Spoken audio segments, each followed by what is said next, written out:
குலம் பித்தள நீரைகனி அப்பமுடவள் பொறி கப்பிய கரிமுகன் அடிவேணி கற்றிடும் அடியவர் புத்தியில் உரைபவர் கற்பகமன வினை கடிதேகும் மதியமும் வைத்திடும் அரண்மகன் மற்பொரு தீரல் போய மலையானை மத்தள வைரனை உத்தமி புதல்வனை மட்டவில் மலர் கொடு பணிவேனே முத்தமிழ் அடைவினை முற்படுகிறிதல் முற்பட எழுதிய முன்போனி உறவை செய்த சிவனுரை ரதம் அச்சது கொடி செய்த ஐரா அத்துயரது கொடு சுப்பிரமணிபடும் அப்புணம் அதனிடையமாகி அக்குறவகளுடன் அச்சிறு முருகனை அக்கணமனமருள் பெருமா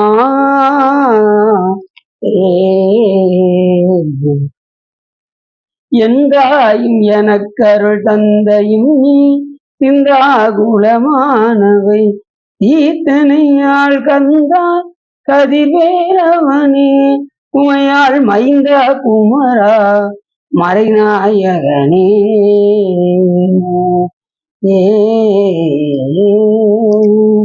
பொழியர்கோம் உன்னை பொழித்த புகழியர்கோம் கடல் போற்றி ஆளுமிசை கல்விதப்பில் அணைந்த பிரான் அடி போற்றி வாழி திருநாவலூர் வந்தொண்டர் பதம் போற்றி ஊழிமொழி திருவாதூரர் திருத்தாள் போற்றி சிற்றமும் எல்லாம் வல்ல சிவகாமி அம்பாளுடன் ஆகிய வள்ளல் வைத்தியநாதசாமியுடைய பெரும் கருணையினாலே நாம் தொடர்ந்து ஒரு பாடலை சிந்தித்து விட்டுதான் சொல்வோம். அதன் அடிப்படையில் இன்று வன்மிகநாத படலம் பற்றி பேசுவதற்கு திருவருளும் குருவருளும் அடியார்களும் கொண்டிருக்கிறது. அதன் அடிப்படையில் இன்று கொண்டதோர் கோலமாகி கோலக்காவுடைய கூத்தன் உண்டதோர் நஞ்சுமாகில் உலகலாம் உய்ய உண்டான் என் திசையோரும் ஏத்த நின்ற ஏகம்பம் தன்னை கண்டு நான் அடிமை செய்வான் கருதியே திரிகின்றேனே என்று அற்புதமாக சுவாமிகள் கூறுகின்றார்.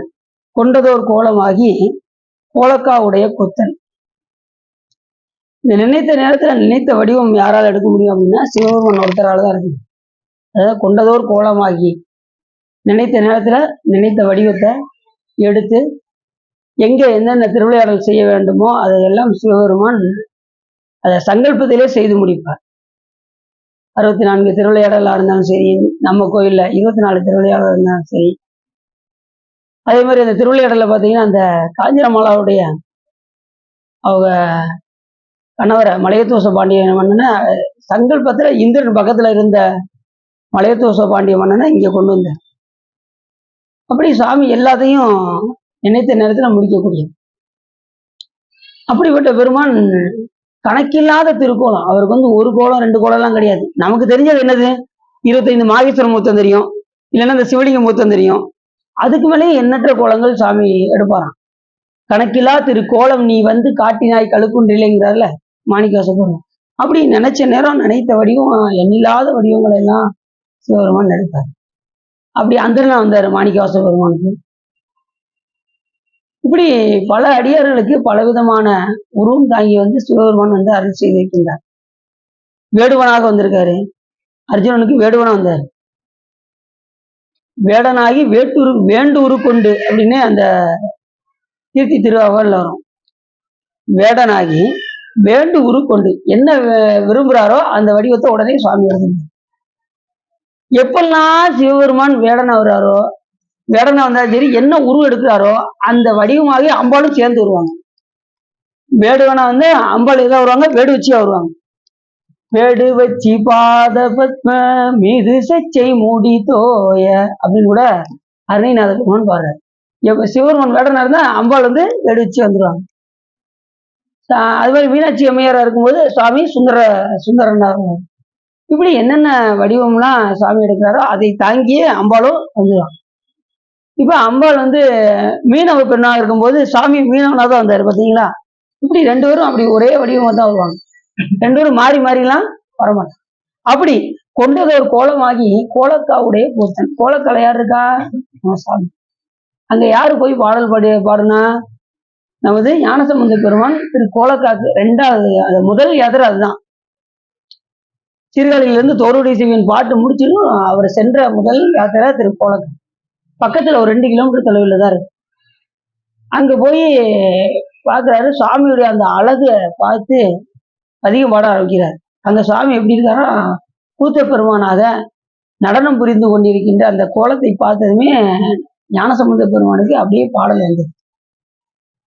மடையில் வாழை பாய மாதரார் குடையும் பொய்கை கோலக்காவுளான் சடையும் பிறையும் சாம்பல் பூச்சும் கீழ் உடையும் கொண்ட உருவம் என் போலோ அப்படின்னு பாடினார் பாருங்க. அருமையான பாட்டு. கோலக்காக்கு சென்று அதெல்லாம் சரி ரொம்ப சந்தோஷம். சரியா பூஜா சந்தோஷம். அது நாங்க சரவணால தெரிவிப்பாங்க, சரவணால தெரிவிப்பாங்க, சரவண. சரி சரவண தான். ஆமா சரி சரி. அப்படி இந்த கோலக்காவில் இருக்கக்கூடிய கூத்தனாக விளங்கக்கூடிய பெருமான் அங்கே இந்த பாடினார் பாருங்க. பாட்டு ஞானசம்பந்த பெருமான் பாடினதுமே உடனே சாமி பொற்றாளத்தை கொடுத்தார், பொன்னாலான தாளத்தை கொடுத்தார். அந்த பாட்டுக்கு மகிழ்ந்து அதுல என்ன பொறிக்கப்பட்டிருந்தது என்றால் நமச்சிவாய் என்கின்ற பஞ்சாட்சரம் அதில் பொறிக்கப்பட்டிருந்தது.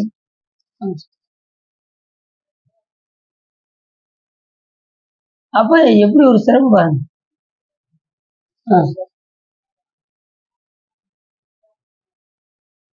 பஞ்சாட்சரம் ரொம்ப முக்கியமானது. ஏன்னா சுவாமிக்கு அது திருமேனியாகவும் வரும், மந்திரமாகவும் வரும் என்கின்ற காரணத்தினால் அந்த பொன்னாலான தாளத்தில் நமச்சிவாய் என்கின்ற பஞ்சாட்சரம் பொறிக்கப்பட்டிருந்தது. தங்கத்தையும் தங்கத்தினா ஓசை வருமா?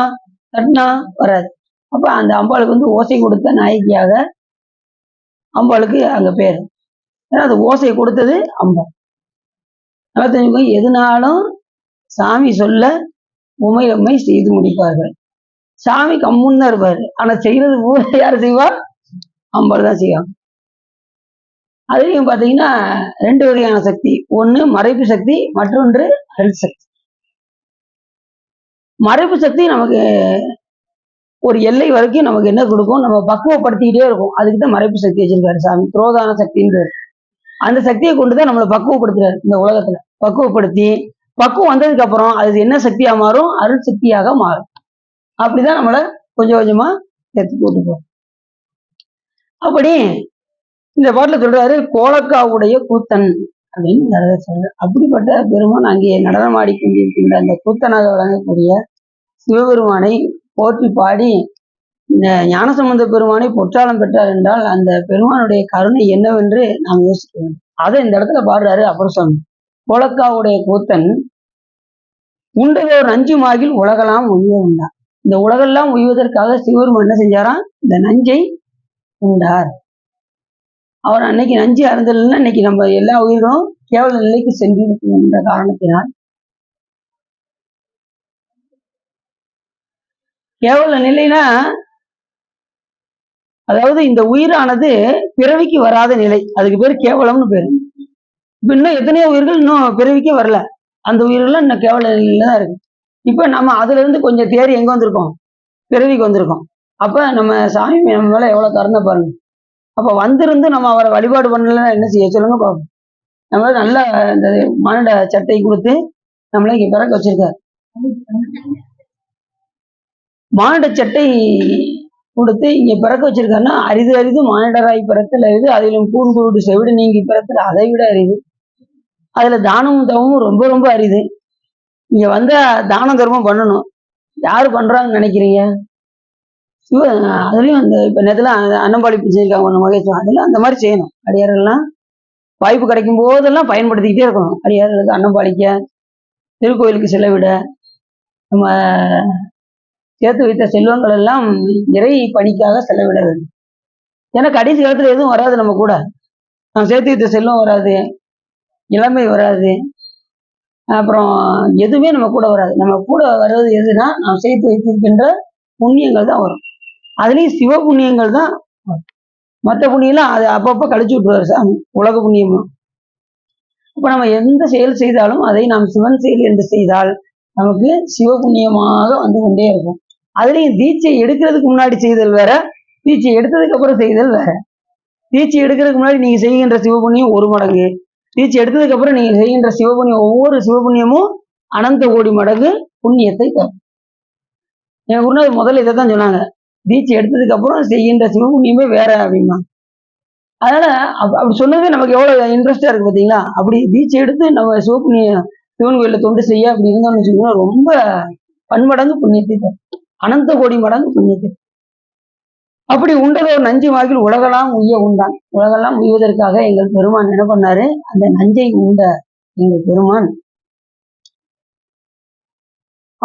இது எதை குறிக்க அப்படின்னா அவருடைய கருணையை வைக்கணும். நஞ்சும் அமுதமாக்கினான் நனிவள்ளி அடிகளாரே என்று கூட அப்போஸ்தலன் சொல்றாங்க. நஞ்சு அவரை எதுவும் செய்யுமா? எதுவும் செய்யாது. இப்ப பாம்பினுடைய விஷம் பாம்புக்கு ஏதாவது சேருமா? அதுக்கு ஒண்ணும் ஆகாது, அது ஒரு இது பற்றாது. அதே போல சாமிக்கு எந்த ஒரு வினையா இருந்தாலும் சரி, எதுவுமே நஞ்சா இருந்தாலும் சரி, எதுவுமே சாமியை பற்றாது. அதே மாதிரி மாயை அவரை மயக்கவும் செய்யாது. நம்மளைத்தான் மயக்குமே தவிர இறைவனை மயக்காது. ஏன் அப்படின்னா மாயை இறைவனுக்கு அது ஒரு சக்தியாக திகழ்வது. அது பறிக்கிற சக்தி என்று பெயர். மாயை பறிக்கிற சக்தி. சாமி ஏற்கிறாருல, மாயை உலகத்தை ஏற்கிறாருல, அதுதான் இந்த 2 வகை சக்தி. ஒண்ணு இந்த விட்டு நீங்கா சக்தி தாதான்மிய சக்தி, இந்த மாயை இயக்குவது பறிக்கிற சக்தி. இந்த 2 வகை சக்தியை கொண்டுதான் சாமி என்ன பண்றாரு, இந்த உலகத்தை. சாமி நினைப்பதை என்னென்னலாம் சாமி நினைக்கிறாரோ அத்தனை முடிக்கிறது எதுனா சக்தி தான். வேற எதுவும். அப்ப நம்ம சாமிகிட்ட போகணுமா அம்பாள்கிட்ட போகணுமா நீ சொல்லக்கூடாது. அம்பாளை பிடிச்சா சிவபெருமான்ட்ட கொண்டு போய் விட்டுருவாங்க. சரி, ஆனா 2 பேரும் யாரும் கிடையாது, வேற வேற கிடையாது, 2 பேருமே ஒரே ஆளுதான், அதையும் சொல்லிடணும். சரி, அப்படி உண்டதோர் நஞ்சு வாக்கில் உலகெல்லாம் உய்ய உண்டான், என் திசையோரும் ஏத்தன் என்ற ஏகம்பம். என் திசையிலும் யார் இருக்கா? விண்ணோர்கள் எல்லா இடத்துலயும் இருக்காங்க. இந்த 8 திசையில யார் இருக்காங்கன்னா அதுக்குரிய அதிதெய்வங்கள் இந்திரதேவன், அக்னி தேவன், யமதேவன், நிருதி தேவன், வர்ணதேவன், வாயு தேவன், குபேர தேவன், ஈசான தேவன். இந்த 8 திசையிலும் அட்டதிக்கு பாலர்கள் இருப்பாங்க. அவங்க எல்லாம் யாரை வழிபாடு செய்வாங்கன்னா சிவபெருமானை தான் வழிபாடு செய்வாங்க. சிவபெருமானை வழிபாடு செய்தா அவங்க அட்ட திக்கையும் நாங்கள் ஆள்கின்றோம் என்று அவர்கள் அந்த வரத்தை வாங்கியிருக்கிறார்.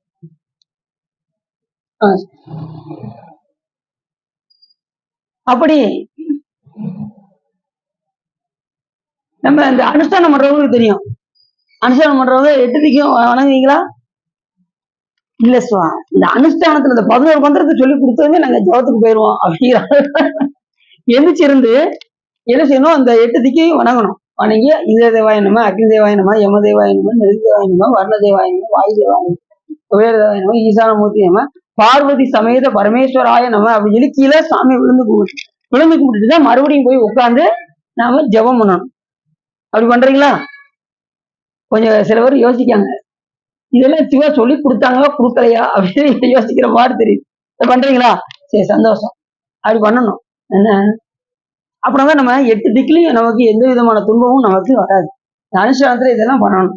சரி, அப்படி என் திசையோரும் ஏத்த நின்ற ஏகம்பம் தன்னை, ஏகம்பத்தில் இருக்கக்கூடிய எங்கள் பெருமான் அவரை கண்டு நான் அடிமை செய்வதற்கு கருதியே திரிகின்றேனே என்று இந்த பாட்டை சொல்றார். ஒவ்வொரு தலங்கள் தோறும் இந்த கட்சி ஏகம்பத்தில் இருக்கக்கூடிய பெருமான் ஒவ்வொரு தலங்களிலும் விளங்கி தோன்றுகின்றாரே, அவருக்கு நான் அடிமை செய்வது என்னால் என்று நான் அதை பற்றியே அந்த நினைப்பாகவே தெரிகின்றேன் அப்படின்னு அப்ப சொல்றேன். அப்ப நாமளும் அப்படி இருக்கணுமா இருக்கக்கூடாதா? அப்படிதான் இருக்கணும்.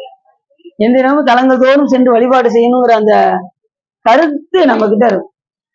அதை கருதியே தெரிகின்றேனே என்று சொல்லும் போது அதே சிந்தனையோடய நம்ம இன்னைக்கு எந்த தரத்துக்கு போகலாம், இந்த வாரம் எங்க போகலாம், அப்பாட இந்த வாரம் எந்த ப்ரோக்ராமும் கிடையாது, பேசாம டிவியில உட்காந்துலாம் உட்காந்து வருத்தப்படணும். ஒரு வாரம் எதுவும் ப்ரோக்ராம் இருந்து நம்ம ரொம்ப வருத்தப்படணும். ஏதாவது திருமுறைகள் இல்லைன்னா திருமுறைகளுக்கு அடியார்ல கூப்பிட்டு திருமுறைகள் பாடணும், தல யாத்திரை மேற்கொள்ளணும், அடியார்களோடு இணங்கியே இருக்கணும். இருந்தா தான் நம்ம தப்பிக்க முடியும். ஏன்னா இந்த பிறவிலிருந்து நம்ம தப்பிப்பது சாதாரண விஷயம். அதுக்கு யாரோட இருக்கணும்? அடியார் கூட்டத்திலேயே இருக்கணும். அப்படின்னாதான் நம்ம தப்பிச்சு போக முடியும். அப்படி இந்த பாட்டுல சொல்றாரு என்னன்னா, எப்பயுமே இந்த உயிர்கள் அடிமை என்கின்ற தரத்திலேயே இருக்கணும். ஒவ்வொரு சமயம் பாத்தீங்கன்னா கடவுள் ஒண்ணு கிடையாதுன்னு சொல்ற சமயங்கள்லாம் இருக்கு. அது மாதிரி அவன் அடிமை இல்லைங்கிற சமயம்லாம் இருக்கு. ஆனா நமக்கு எப்பயுமே அவன் ஆண்டான், நம்ம அடிமைதான். எப்பயுமே சிவபெருமான் ஆண்டான், நாம அடிமை. முக்தி போனாலும் அடிமை, முக்திக்கு போனாலும் நம்ம அடிமைதான். அப்பயும் யாருக்கு ஆக்கணும்? சிவமாக்கி எனையாண்ட சிவம் ஆக்கிறாரு சாமி. சிவமும் தன்மை பெற செய்து அங்கேயும் அவர் தான் ஆளணும் நம்மள. இல்லைன்னா இந்த உயிருக்கு ஏன்னா இந்த உயிரினுடைய தன்மை என்னன்னா சார்ந்ததின் வண்ணமாக இருக்கக்கூடியது. இதனுடைய சிறப்பு இயல்பு, பொது இயல்பு, சிறப்பு இயல்புன்னு இருக்கு. உயிருடைய பொது இயல்பு என்னன்னா அறிவித்தால் அறியும் அறிவு என்பது பொது இயல்பு. சிறப்பு இயல்பு என்னன்னா சார்ந்ததின் வண்ணமாகவே இருக்கக்கூடியது இதனுடைய சிறப்பு இயல்பு. எதனுடைய சிறப்பு இயல்பு? உயிரினுடைய சிறப்பு இயல்பு. அப்ப நம்ம எப்படி இருக்கணும்? எதை சார்ந்து இருக்கணும் அப்படின்னா சிவத்தை சார்ந்து இருந்தா நமக்கு அந்த சிவ சார்பு வரும். உலகத்தை சார்ந்த உலக சார்பு நமக்கு வரும். அப்ப நான் மாணிக்கவாச பெருமானை சிவமாக்கி என்னை ஆண்ட அப்படின்னா அவரை சிவமாக்கிறார் சுவாமி. சிவமாக்கி அப்படின்னா நம்ம உடனே கடவுள் ஆக்கிட்டாருன்னு சொல்லக்கூடாது. எப்பயுமே கடவுள் கடவுள் தான், உயிர் உயிர். இப்ப பால்ல தண்ணியை பிரிச்சு எடுத்துடலாமா? தண்ணி பிரிச்சு எடுத்துடலாம்ல. ஆனா ரெண்டு பொருள், ஆனா ஒரே பொருளா இருக்கா? அது போல இப்ப பாலுடைய சுவையை பிரிக்க முடியாது, பாலுடைய நிறத்தை பிரிக்க முடியுமா? பால்ல இருந்து வெண்மையான நிறத்தை பிரிக்கணும், என்ன செய்யணும்? அந்த பாலையே அழிக்கணும். அப்படிதான் வாங்க. அது போல சுவாமி அம்பாள் பாலினுடைய சுவையை எப்படி பிரிக்க முடியாதோ அது போல சுவாமி அம்பாள் உயிர்களுக்கு சொல்லும் போது உப்பு நீரையும் எடுத்துக்கலாம். உப்பு நீர் மாதிரி கடலை கலந்துருக்கான தெரியுதா? தெரியல. அது போல இந்த உயிருடைய ஓமனம் இப்படிதான் சொல்லணும். உயிருக்கு தனியா, சுவாமி அம்பாளுக்கு தனியா அப்படி சொல்லணும். அதனால நம்ம இது அத்வைதம் என்று பெயர். இரு பொருள் ஒரு பொருளா இருக்கா, இறைவனோடு கலக்கும் போது ஒரு பொருளா இருக்கு, ஆனா ரெண்டு பொருள். அதனால நமக்கு அத்வைதம் என்று பெயர். சங்கரர் சொல்வது அத்வைதம், நமக்கு சொல்றது அத்வைதம் என்று பெயர். இப்படி அப்ப இறைவனோடு கலக்கும் போது எப்பயுமே உயிர் உயிரா இருக்கும், சாமி சாமியா இருப்பாரு. அந்த பேரின்பத்தை இந்த உயிரானது திருவடியின் கீழ் இருந்து அழுந்தி கொண்டு இன்பத்தை அனுபவித்துக் கொண்டே இருக்கும். அடிமை செய்வான் கருதியே தெரிகின்றேன் என்று அதே சிந்தனையோடு நாம் தெரிந்து கொண்டே இருந்தால் நமக்கு என்ன வரும்? இந்த பேயாய் திரிந்தெய்தேன் பெறலாக அருள் பெற்றேன். யார் சொல்றான்? சுந்தரம் சாமி சொல்றான். பேயாய் திரிந்து எய்தேன் பெறலாக அருள் பெற்றேன் அப்படின்னு. இந்த பேயுடைய தன்மை என்னன்னா ஒரே, இந்த பேய் பிடிச்சவங்க பார்த்துருக்கீங்கன்னா எப்படி இருப்பாங்கன்னா ஒரே இதா இருப்பாங்க, வேற எந்த இதுவும் இருக்காது அவங்க கிட்ட. அது போல இருக்கணுமா சாமி கிட்ட. பேயாய் திரிந்தேருமா சாமி கிட்ட. பித்தனை பைத்தியத்தும் அப்படிதான், அவங்க ஒரே பைத்தியமா இருப்பாங்க, ஒரே பொருள்ல பைத்தியமா இருப்பாங்க. அதே மாதிரி பேயும் அப்படித்தான், ஒரே பொருள்ல பைத்தியமா இருக்கும். அதே மாதிரிதான் பாட்டுல பல பாட்டுல அந்த மாதிரி சொல்ற காரணம் என்னன்னா பத்தனாய் பாட மாட்டேன் பரமனை பரம யோகிலையும் அந்த இடத்துல வரும். அதே மாதிரி இந்த இடத்துலயும் பித்தாக்கரையும் சூடி பெருமானை அருளாளா அப்படிங்கிற மாதிரி வரும். ஆனா அவரும் பித்து பிடிச்சிருக்காரு சாமி. இந்த உயிர்கள் மேல பித்து பிடிச்சு போயிருக்காரு. எப்படியாவது இந்த உயிர்களை கடைத்தே வேண்டும் என்கின்ற பித்து அவருக்கு. நாம இப்படியே தெரிஞ்சு அவரையே சாடணுங்கிறது நம்மளுடைய, நாம அதை எப்படி பேய் அந்த மாதிரி இருக்குமோ அதே மாதிரி சாமியை பிடிச்சுக்கிட்டு விடக்கூடாது. பேய் நம்ம பிடிச்சா விடுமா? சாமானியத்தை விடுமா நம்மள? அது மாதிரி சாமியை நம்ம பிடிச்சிட்டு விடக்கூடாது. இம்மையே உன்னை சிக்கனை பிடித்தேன் எங்கிருந்து அருள்வது இனியே என்று சாமியை நல்ல பட்டு கூட பிடிச்சோம். அவர் கூடவே இருந்தோம்னா நமக்கு எந்த விதமான துன்பமும் நம்மளை அடையாது. நம்ம பிடிக்காது, கவலைப்படாங்க. பேய் அடியாருல எதுவும் செய்ய, திருநீர் ருத்ராட்சி இருந்தா பக்கத்திலே வராது. விபூதி ருத்ராட்சி எடுத்தவங்க பக்கத்திலே வராது பேய். அப்படிதான் கிராமத்துல நல்லா தெரிஞ்சு, கிராமத்துல எங்க புத்தூர் பக்கத்துல 2 பேர் போயிருந்திருக்காங்க. ஒருத்தருக்கு பேய் அடிச்சிருக்கு. வீட்டுல என்னென்னமோ செஞ்சு பார்க்காங்க. இதை அந்நேரம் சொல்றாங்க, ஏட்டா நீ இருந்தா கூட போன, உன்னைய ஒண்ணும் செய்யல, இவனை மட்டும் எப்படி அடிச்சுன்னு பார்த்தா அவன் நல்ல விபூதியும் ருத்ராட்சியும் போட்டுருக்கான், அவன் ஒண்ணுமே செய்யல. கூட இந்த பையனுக்கு இதாகி போச்சு. ஆனா என்ன 2 பேரும் ஒன்னோட போயிருந்தா கூட இவன் தனியா போயிருந்திருக்கான், அவனுக்கு இதாயிருச்சு. இவனும் அந்த பாதையிலும் போறாங்க. ஆனா தனியா போனதுனாலே 2வது இவனு ஒண்ணும் சாராது. ஏன்னா விபூதி ருத்ராட்சத்துக்கு பக்கத்துல வராது. அவ்வளவு சிறப்பு. கிராமத்துலாம் நைட்டு எங்கேயும் வெளியில போக மாட்டாங்க தெரியுமா உங்களுக்கு? கிராமத்துல என்ன செய்வாங்கன்னா சாயங்காலம் 6 மணி 7 மணி தான் கதவு உறங்கிடுவாங்க. அந்த காலத்துல இப்பயுமே அப்படிதான் நடந்துட்டு இருக்கு. அது வெளியில எங்கேயும் போக மாட்டாங்க. சரி, அப்படி இந்த பாட்டுல மிக அற்புதமாக சொல்றாரு. இப்ப நம்ம கதைக்குள்ள நம்ம போக ஆரம்பிச்சோம். வன்மீக நாத படலம். இதுல என்ன ஒரு சிறப்பு அப்படின்னா, ஏற்கனவே நம்ம என்ன பார்த்தோம் அப்படின்னா, பலபத்திர ராமேஸ்வர படலம் பத்தி பார்த்தோம். இப்ப மீன் தாள தடம் சூழ் அதன் பச்சி மத்திக்கின் பின்னாட்டவர் கோன்தாள் நிலை பெற்ற வன்மீகநாதத்தின் இயல்பை கூறுவோம் என்று வன்மீகநாதரை பத்தி அடியன் கூற போகின்றேன் என்று இந்த இடத்துல சொல்றாரு. திருமால் தலை இழந்தவர். திருமால் கூட தலை இழந்திருக்கா அப்படின்னா இழந்திருக்கு. அது எப்படிங்கிறத நம்ம பார்ப்போம். புத்தேளின் முன்னால் ஒருங்கே புலி கொண்டு புகழ் எய்துவான் முக்தி வளர்ந்ததோர் மகம் வேட. மகம்னா வேள்வின்னு அர்த்தம். அந்த காலத்துல இவங்க என்ன பண்ணாங்க, இந்த தேவர்கள் எல்லாம் முடிவு செஞ்சாங்க, ஒரு யாகம் வளர்க்க வேண்டும். அந்த யாகம் எப்படின்னா நமக்கு புகழ், கீர்த்தினா புகழ்னு அர்த்தம். புகழ் நமக்கு நம்மளை எந்த நேரமும் சேர வேண்டும், அந்த கீர்த்தியை அடைய வேண்டும் என்று இவங்க எல்லாம் என்ன செஞ்சாங்க, ஒரு வேள்வியை செய்தார்கள். அப்போது இந்த கீர்த்தி செய்வதற்கு என்ன செய்யணும், பொதுவா எல்லாரும் கூடி பேசுறாங்க, இந்த மாதிரி ஒரு வேள்வியை நாம செய்ய வேண்டும், புகழ் எப்போதும் நம்ம கிட்ட நிறைந்தே இருக்க வேண்டும் என்று இந்த தேவர்கள் எல்லாம் விரும்பி வேள்வியை செய்ய ஆரம்பித்தார்கள். மகம் அப்படின்னா என்ன அர்த்தம், வேள்வின்னு அர்த்தம். மகவதியாகி மறுவும் வளாரி மகிழ்களி கூறும் வடிவோனே அப்படின்னு அந்த பாட்டுல வருது. அப்ப மகம்னா என்ன, இந்திரன் வந்து வேள்வி செய்வான். அதனால அவனுக்கு வந்து அந்த இடத்துல மகபதினா அந்த வேள்விக்கு தலைவனாக விளங்கக்கூடியவன் இந்திரன் என்று அந்த இடத்துல சொல்றார். மகபதியாகி மருவும் வளாரி, அந்த வளாரி என்கின்ற அசுரனை வெல்வதற்காக அந்த மகத்தை செய்தவன் இந்திரன். அதே போல இங்க தேவர்கள் எல்லாம் அந்த வேள்வி செய்ய வேண்டும் என்று விரும்பி என்ன செய்ய, எந்த வேள்வி, புகழ் வேண்டும் என்று இருக்கக்கூடிய வேள்வி. நல்லா தெரிஞ்சுக்கோங்க. அதனாலதான் மாணிக்கவாசகர் சொன்னாரு, வேண்டேன் புகழ், வேண்டேன் செல்வம், வேண்டேன் புகழ், வேண்டேன் செல்வம், சென்று சேர்ந்தேன் திருப்பெருந்துறை இறைத்தால் பூண்டேன், சிவத்தினை வேண்டாதவர்தமை நாளும் தீண்டேன் அப்படின்னாரு மாணிக்கவாசகர். இப்ப சிவபெருமான வழிபடாதவங்க கிட்ட போய் நம்ம சேர்ந்து வச்சுக்கோங்களேன், நம்மள அவங்க மாத்திடுவாங்க. அதனால அவங்க பக்கத்திலே போகக்கூடாதுன்னு, சிவத்தினை வேண்டாதவர்தமை நாளும் தீண்டேன், அவங்க பக்கத்திலே போகக்கூடாதான். போனோம்னா நீங்க வாங்க நம்ம பக்கம் தான் வந்து பாருங்களேன், வாங்க ஒரு ஜாலியை படத்துக்கு போயிட்டு வரோம், ஜாலி அங்க போயிட்டு என்ன செஞ்சிருவாங்க, நம்மள அப்படி மாத்திடுவாங்க. இந்த உயிரானது ஒரு செகண்ட் போதும் மாறுறதுக்கு, ரொம்ப எல்லாம் வேண்டியது இல்லை, ஒரு நிமிஷத்துல மாறிடும். அதனால நம்ம அது மற்ற பக்கம் செலுத்துறதுக்கு உண்டான வாய்ப்பை நம்ம கொடுக்கவே கூடாது. இருக்க நம்ம மேல போகத்தான் பார்க்கணும், கீழே வர்றதுக்கு உண்டான வாய்ப்பை நம்ம மாத்தலாம். நம்ம அவங்க கிட்ட வந்தா, அவங்க நம்ம கிட்ட வந்தா மாத்திடலாம். நீ அவங்க மாத்த நினைச்சு, அது சாமியோட கையில இருக்கு. நம்ம கூட அவங்க பழகுனாங்கன்னா அவங்க நம்ம கிட்ட வந்துருவாங்க. இப்ப பழகுறவங்களுடைய இதை பொறுத்து இருக்கு. ஏற்கனவே சொன்ன உயிர் வந்து சார்ந்ததின் வண்ணமாக இருக்கக்கூடியது. நல்லவர்கள் சார்ந்தா நல்ல பழக்க வழக்கம் வரும், கெட்டவர்கள் சார்ந்தா கெட்ட பழக்க வழக்கங்கள் வரும். அடியாரோடு சேர்ந்தா சிவருமானை வழிபாடு செய்யக்கூடிய நிலை நமக்கு வரும். மற்ற வேற எங்க போய் சேர்ந்தாலும் நம்ம நிலை மாறிடும். அதனாலதான் அடியாரோடு கூட்டி அதிசயம் கண்டாமைனாரு மாணிக்கவாசகர். யாரோட இருக்கணும், அடியார்கள் கூடயே இருக்கணும். எது ஆயிட்டாலும் பரவாயில்ல, அவங்க நம்ம சத்தம் போட்டாலும் பரவாயில்ல, வஞ்சாலும் பரவாயில்ல, நாம அவங்க திருடியை விட்டுறக்கூடாது. அவங்கதான் நமக்கு வந்து பற்றுக்கோடு. அடியார்கள் தான் நமக்கு, அடியார் இப்படி வந்து நம்ம இப்படி ஓடக்கூடாது. எல்லாரையும் நம்ம இவர் தேவர் அவர் தேவர் என்று இரண்டு ஆட்டாது ஈசன் திறமே பேண்.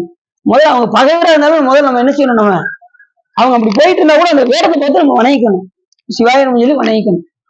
வணக்கம் செல்லும் போது என்ன செய்யணும், சிவாய நம்ம என்று வணங்கி மகிழ வேண்டும். ஒவ்வொரு அடியாரையும் பார்க்கும்போது அந்த விபூதி ருத்ராஜத்தை பார்த்து வணங்கினாலே அதுக்கு ஒரு சிவபுண்ணியம் சாமி எழுதிட்டு வரான். வேடத்தை பார்த்து வணங்குறதுக்கு சிவபெருமான் கணக்கு எழுதிட்டு வரான், சிவபுண்ணிய கணக்கு. வேடம் தரிச்சா அது ஒரு சிறப்பு, வேடத்தை வணங்குறதுக்கு இவ்வளவு சிறப்புன்னா அப்ப வேடத்தை தரிச்சா எவ்வளவு சிறப்புன்னு. அப்படி முக்தி வளர்த்ததோர் மகம் வேட்கள் உற்றார்கள் மொழிகின்றார். இத்தால் வரும் கீர்த்தி எல்லாம் நமக்கும் பொதுத்தான என்று கொத்தார் மலர்பூந்தல் பங்கன் துணைத்தாள் குறிக்கொண்டரோ என்று. பங்கன்னா யாரு, இவரு நம்ம நான்முகன், பங்கயத்தில் இருக்கக்கூடிய தாமரையில் இருக்கக்கூடிய பிரம்மா விஷ்ணு எல்லாம் முடிவு பண்ணாங்க. தேவர்கள் எல்லாம் எப்படியாவது இந்த கீர்த்தியை அடைய வேண்டும், இந்த புகழ் பெற வேண்டும். புகழ் பெறணும்னா யார்கிட்ட வழிபாடு பண்ணணும், சிவபெருமான் தான் வழிபாடு பண்ணணும். யாரா இருந்தாலும் சரி, எந்த தெய்வமாக இருந்தாலும் சரி, முடிவு யாருக்கு இல்லைன்னா சிவபெருமான் தான் இருக்கு. நீங்க ஒரு யாகம் செஞ்சாலும் சரி, நீங்க தவம் செஞ்சாலும் சரி, ஒரு தானம் செஞ்சாலும் சரி, தானம் செய்தாலும் அதை கொடுக்கக்கூடிய ஆற்றல் சிவபெருமான்கிட்ட தான் உண்டு, வேற யார்ட்டையும் கிடையாது. அதனால எல்லா தெய்வமும் யாரை தொழுதாங்க? சிவபெருமானத்தான் தொழுதாங்க. சிவபெருமான் போய் யாரும் இப்படி போய் கை எடுத்து கும்பிட்டதே கிடையாது. அவருக்கு பேரு சேர்ந்தறியா கையான் அப்படின்னு. சேர்ந்தறியா கையானே அப்படின்னு மாணிக்கவாச பெருமான் பாட்டுல பாடுறாரு. ரெண்டு கையும் இப்படி சேரவே சேராது சாமிக்கு. அப்ப என்ன அர்த்தம்? அவர் தான் கடவுள்னு அர்த்தம். மற்றவங்க எல்லாம் அவரை தான் வழிபாடு பண்ணணும்னு அர்த்தம். அப்படி இவங்க எல்லாம் வழிபாடு செஞ்சாங்க. அப்படி என்ன ஆச்சு அப்படின்னா, அப்படி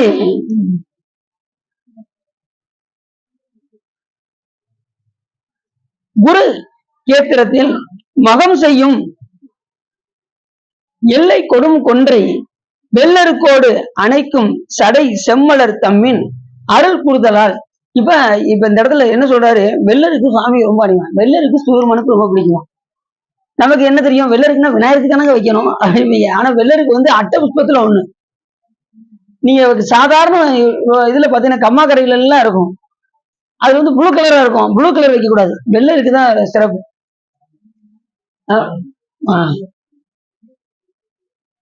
அது மாதிரி பாத்தீங்கன்னா வெண்மையான மலர்கள் எல்லாமே சிவபெருமானுக்கு ரொம்ப உகந்தது.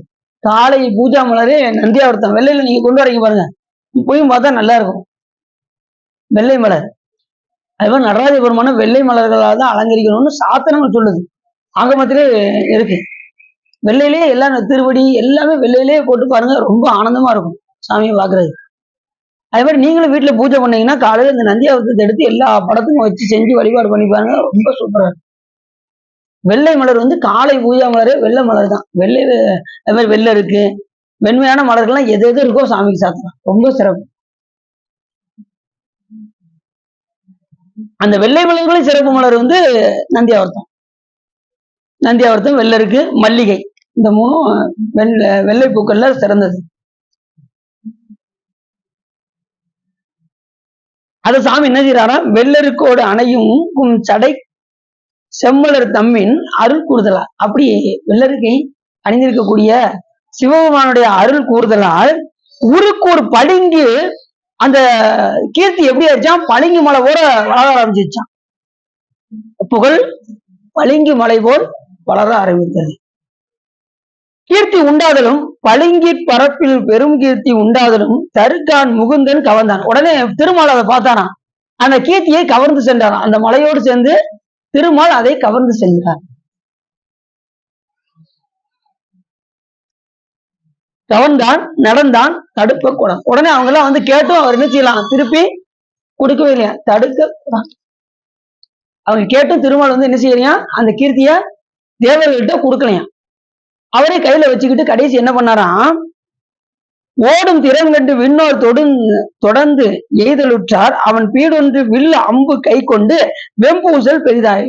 உடனே அந்த வில்ல வந்து இப்படி வில்லு இருக்கு பாருங்க, இப்படி வளைவா இருக்கும் பாத்தீங்களா, அந்த வில்ல வந்து தலையில இப்படி மாட்டிக்கிட்டு அப்படி ஸ்டைல நின்னாராம். யாரு? திருமால் எப்படி நின்னாராம். அவங்க கீர்த்தியை வாங்கிட்டு புன்னகை வேற செஞ்சுக்கிட்டு அந்த வில்லு பக்கத்துல கழுத்துல அப்படி மாட்டிக்கிட்டு அந்த வில் நானோடு சேர்ந்து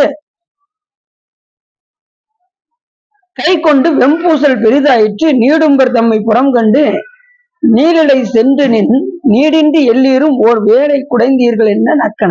நக்கான் முகத்தால் அவன் தேகமுற்றும் நஞ்சான். நக்கன்னா என்ன அர்த்தம்னா சிரித்தம்னு அர்த்தம்.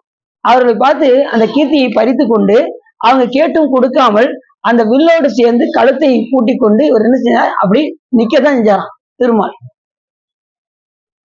இப்ப இவர் என்ன செய்யணும்? அவங்களுக்கு கொடுத்துருக்கணும். கீர்த்தி என்ன புகழ் தானே, புகழ் நம்ம வந்து விரும்பக்கூடாது. புகழே ஒரு பளிங்கு மலை போன்று இருந்து அதை என்ன யாரு கவர்ந்தாரா? திருமால் கவர்ந்ததாக. இதெல்லாம் வந்து என்னன்னா, இது எதனுடைய வரலாறை குறிக்குது அப்படின்னா நல்லா தெரிஞ்சுக்கோங்க. இறைவனை அடைவதற்கு செல்வத்தால் அடைய முடியாது, இளமையால் அடைய முடியாது, மூப்பினால் அடைய முடியாது, புகழினால் அடைய முடியாது என்பதை காமிக்கிறதுக்கு அந்த புராணங்கள்லாம் என்னன்னா, புகழினால நம்ம இறைவன் அடையலாம் அப்படின்னா முடியாது. இப்ப நிறைய பேர் நம்ம எதுக்கு அடைகிறோம் அப்படின்னா, யாராவது நம்மளை புகழ மாட்டாங்களா அப்படின்னு நம்ம நினைப்போம்ல. புகழ் வந்து இறைவனை அடைவதற்கு தடை, நல்லா தெரிஞ்சுக்கோங்க. புகழ், அதனாலதான் அவரு வேண்டேன் புகழ் அப்படின்னு முதல் எடுத்து புகழ சொன்னாரு மாணிக்கவாசகர். ஒருத்தர் நம்மளை சொல்லிட்டா அது நம்ம பேரு யாராவது சொல்லிட்டாங்கன்னு வச்சுக்கோங்க, உடனே சுத்தி பார்ப்போம் நம்ம பேர் யார் சொன்னா அப்படின்னு எழுதியும் முதல்ல நமக்கு பேர் மேல ரொம்ப பற்று. அப்படின்னு நம்ம கோயில்ல ஒரு வட்டம் சரவணா சரவணான்னு சவுண்டு கேட்டுச்சு. அடி வேகம் இப்படி இப்படி பார்த்தேன். சரவணா அடங்கு, இன்னும் உனக்கு அந்த பற்று இருக்கு அப்படின்னு நம்ம என்ன செய்யறோம், அதை ஒதுக்கணும். யாரும் கூப்பிட்டுட்டே இருக்காங்க, நம்ம எதுக்கு திரும்பி பார்க்கணும்? டக்குனு என்ன செய்வோம், ஒண்ணு நம்மளைத்தான் கூப்பிடுறாங்க. ஆனா கூப்பிட்டது வேற சரவணன். அங்க எத்தனையோ சரவணன் இருக்காங்க, அவங்க கூப்பிட்டாங்க. ஆனா டக்கு கூப்பிட்டாங்க, அண்ணன் நம்ம பக்கத்துல வந்து கூப்பிடுவாங்களா, அண்ணனை பாத்துக்கிடுவோம். இருந்தாலும் நம்மளதான் கூப்பிடுறாங்க. அந்த நமக்கு அந்த எண்ணம் வந்துருது பாத்தீங்கன்னா, நம்மளை கூப்பிடுறாங்கிற எண்ணம் வருது பார்த்தீங்களா? அப்ப பேர் மேல நமக்கு ரொம்ப பற்று இருக்குன்னு அர்த்தம். நம்ம அந்த பேரையே மறக்கிற அளவுக்கு நம்ம போனோம். முன் நம்மளுடைய நாமம் கேட்டால் மூர்த்தி அவன் இருக்கும் வண்ணம் கேட்டால் பின்னை ஆரூர் கேட்டால் பெயர்த்தும் அவனுக்கே பிச்சியானால் அன்னையும் அத்தனையும் அன்றே நீத்தால் அகன்றால் அகலிடத்தார் ஆச்சாரத்தை தன்னை மறந்தால் தன் நாமம் கேட்டால் தலைப்பட்டால் நங்கை தலைவன்றாள். தன் நாமமே மறக்கிற அளவுக்கு நம்ம மறக்கணும் நம்மள. அதெல்லாம் ரொம்ப சாமி கிட்ட போக போக தான் நமக்கு அந்த நிலை வரும். இப்போ வந்து நமக்கு உலகப்பட்டு இருக்கிறதுனால நம்ம பேருக்கு கேட்டா உடனே நம்ம பேர் மேல உற்றார யான் வேண்டேன், ஊர் வேண்டேன், பேர் வேண்டேன், பாருங்க, பேர் வேண்டேன், கற்றார யான் வேண்டேன், கற்பனவே இனியமையும் குற்றால தமந்துரையும் கூத்தா உன் குறைகளற்கே கற்றாவின் மனம் போல கசிந்து உருக வேண்டுவனவே. கசிந்து உருகணும் சாமி. அந்த ஒரு வரம் கேட்டா போதும் சாமி. கசிந்து சாதாரண உருக முடியுமா? உருகுவித்தால் ஆரொருவர் உருகாதார். சிவருமன் உருக வச்சாதான் உருக முடியும். இல்லைன்னா உருகுறதுக்கு உண்டான வாய்ப்பே கிடையாது. நீ சும்மா இருந்து நீங்க கண்ணீர் விட்டு பாருங்க பார்ப்போம், ஒரு சொட்டு வராது. நம்ம கஷ்டத்தை நினைச்சு வர்ற கண்ணீர் கூட உடனே வராது. அதை நினைச்சு ஃபீலிங் பண்ணி பண்ணி பண்ணி வரும். சில பேர் பாத்தீங்கன்னா ரொம்ப ஊசு ஊசு ஊசுன்னு அழுகிறது பாத்தீங்கன்னா, இப்படி பேசிவிட்டானே மகன் இப்படி பேசிவிட்டானே அப்படின்னு நினைச்சு ஏதோ கண்ணீர் அப்படியே பெருத்து ஓடும். அதை நினைச்சா கண்ணீர் வருது. இறைவன் செஞ்ச கருணையை எண்ணி பார்க்க வேண்டாமா? யோசிச்சு பாருங்க, எவ்வளவு கண்ணீர் வரும். அதை நம்ம நினைச்சு பார்க்கவே மாட்டோம். அதனால நம்ம கண்ணில் இருந்து கண்ணீரே வர்றதில்லை. நம்மளுடைய கண்ணீர் நம்மளுடைய இதை நினைச்சு நமக்கு வருது. ஆனா இறைவன் செய்த உபகாரம் அவ்வளவு செஞ்சுக்கிட்டு இருக்காரு. ஆனா அது நம்ம கண்ணுக்கு தெரியவே மாட்டேங்குது. இப்போ வரைக்கும் நமக்கு ஒவ்வொரு உபகாரம் நமக்கு செஞ்சுக்கிட்டே இருக்காரு, நம்ம கண்ணுக்கு தெரிய மாட்டேங்குது. நாளைக்கு உயிரோட எந்திரிச்சா நமக்கு உண்டு. உறங்கி எழுவது போலும் சாக்காடுனாரு. எந்திரிச்சு நம்ம உயிரோட இருந்தா, அப்ப உயிரோட வச்சிருக்காரு, அதுக்கு நம்ம எப்படி இருக்கணும் சாமிக்கு சொல்லுங்க. அவ்வளவு நன்மையா இருக்கும். அவ்வளவு உபகாரம் நமக்கு செஞ்சுக்கிட்டு இருக்காரு. தினசரி அவர் நினைச்சு சாமி இந்த நிலையில வச்சிருக்கு. எத்தனையோ பேரு பிளாட்ஃபார்ம்லயும் இதுலயும் கிடந்து கஷ்டப்படுறாங்க. என்னை எந்த சூழ்நிலை என்னை எப்படி கொண்டு வந்து வச்சிருக்கேன், உன்னை அன்றாட என்னைய கொண்டு வந்து தொலை வச்சிருக்கியே அப்படின்னு நினைச்சு ஃபீல் பண்ணி அழுகணும். அவங்களுக்கு இப்படி ஃபீல் வரணும். இந்த கண்ணீர் வந்துருச்சுன்னா மத்த கண்ணீரை சாமி தொடச்சிரு. அவங்களுக்கு இந்த ஃபீலிங் வந்துருச்சுன்னா, அது மாதிரி திருவாசகம் முற்று எழுது வாய்ப்பு யாரு இருந்தாலும் எழுதுங்க. நமக்கு கைது துரசமையா சொல்லியிருக்காங்க, திருவாசகத்தை முற்றும் எழுதணுமா. வாய்ப்பு இல்லாம எழுதுங்க, சும்மா இருக்காங்க எழுதுங்க.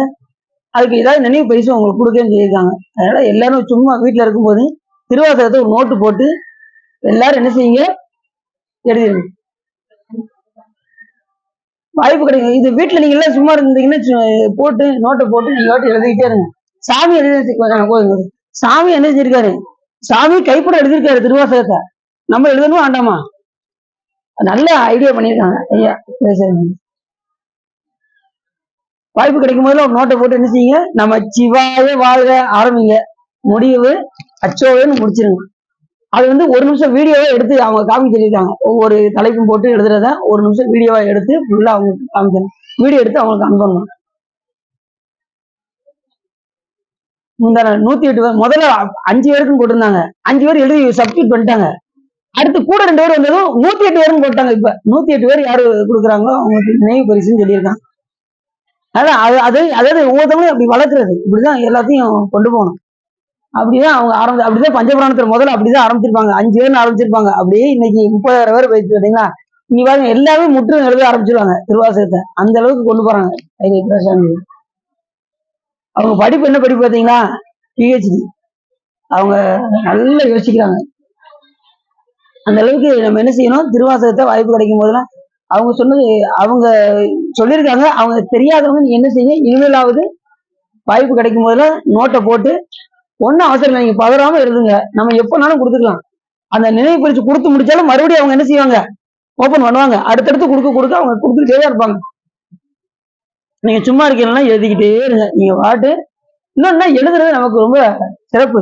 ஏன்னா சாமியே நடராசன் கைவருந்து எழுதிய தெய்வ நூலாம்னு பாட்டுல சொல்றாருல, திருமுறையே நடராசன் கைவருந்து எழுதிய தெய்வ நூலாம்.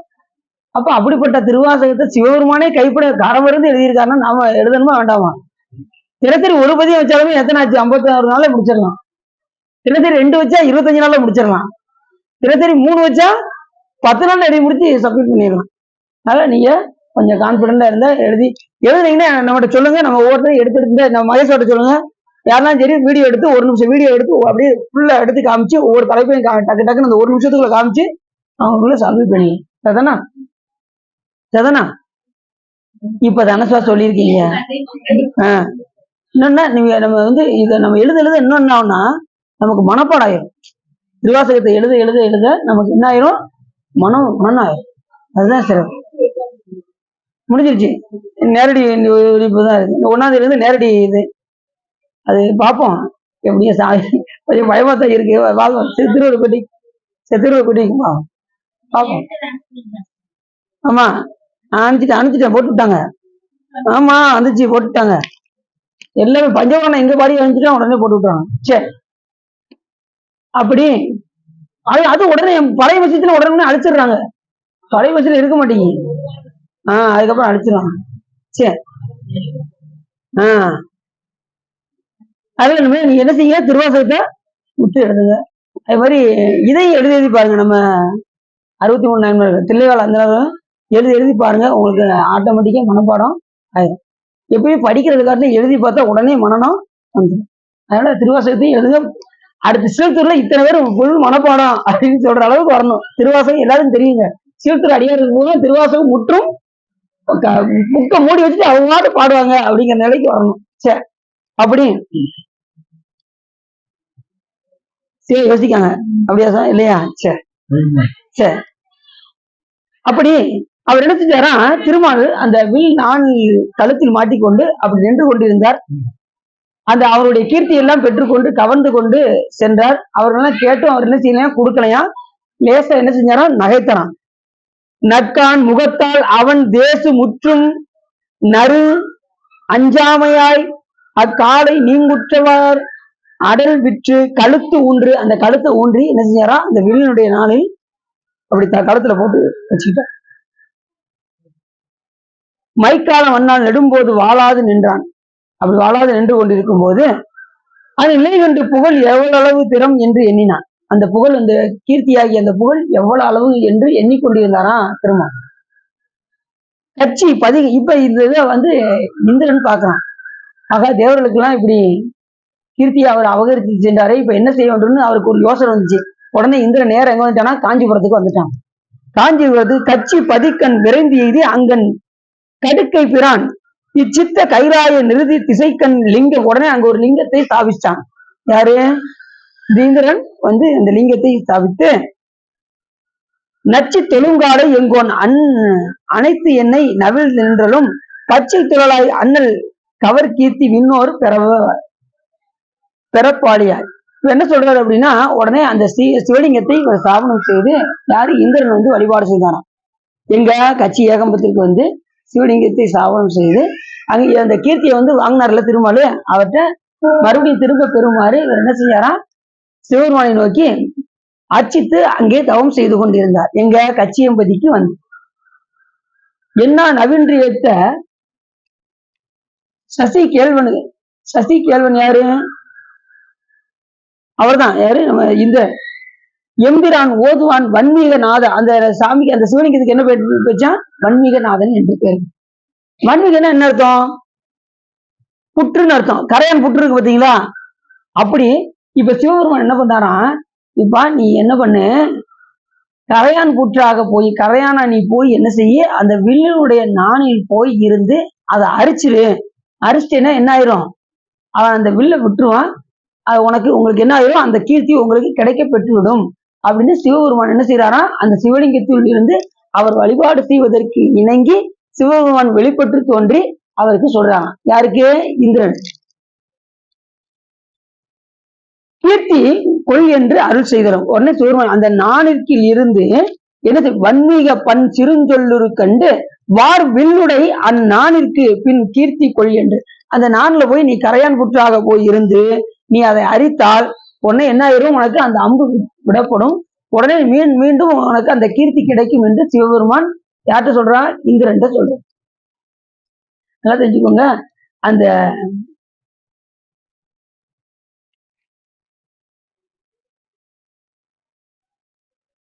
திருப்பதி கவர்ந்து சென்ற பாத்தீங்களா, அப்ப என்ன ஆச்சு அப்படின்னா இந்திரன் வந்து புற்றிடையில் போய்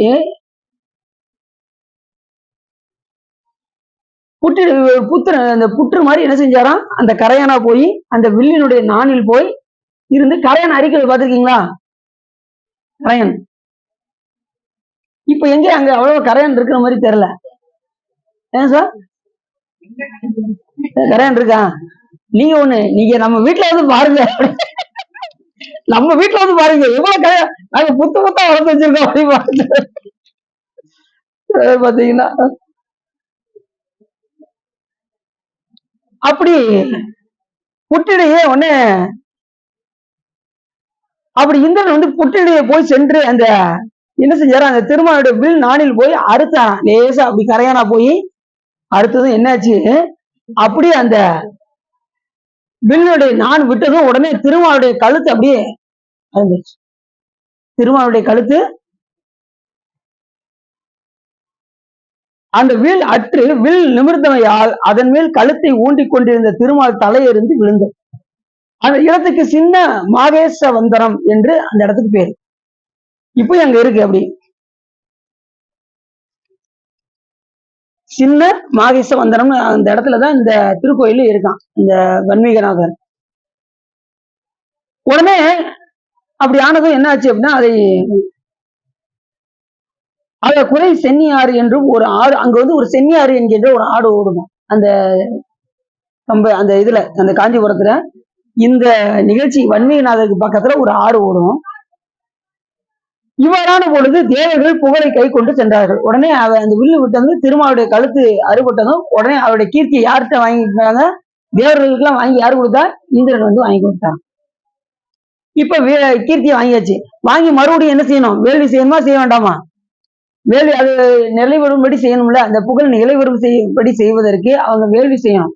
அந்த வேள்வி செய்வதற்கு யார் அவிர்வாகம் வாங்கணும், திருமால் வாங்கணும். இப்ப திருமால் என்ன ஆயிடுச்சு, தலை அருந்து கிடக்காரு. இப்ப என்ன செய்யணும், இப்ப மறுபடியும் போய் என்ன செய்யறான்னா, இந்திரன் போய்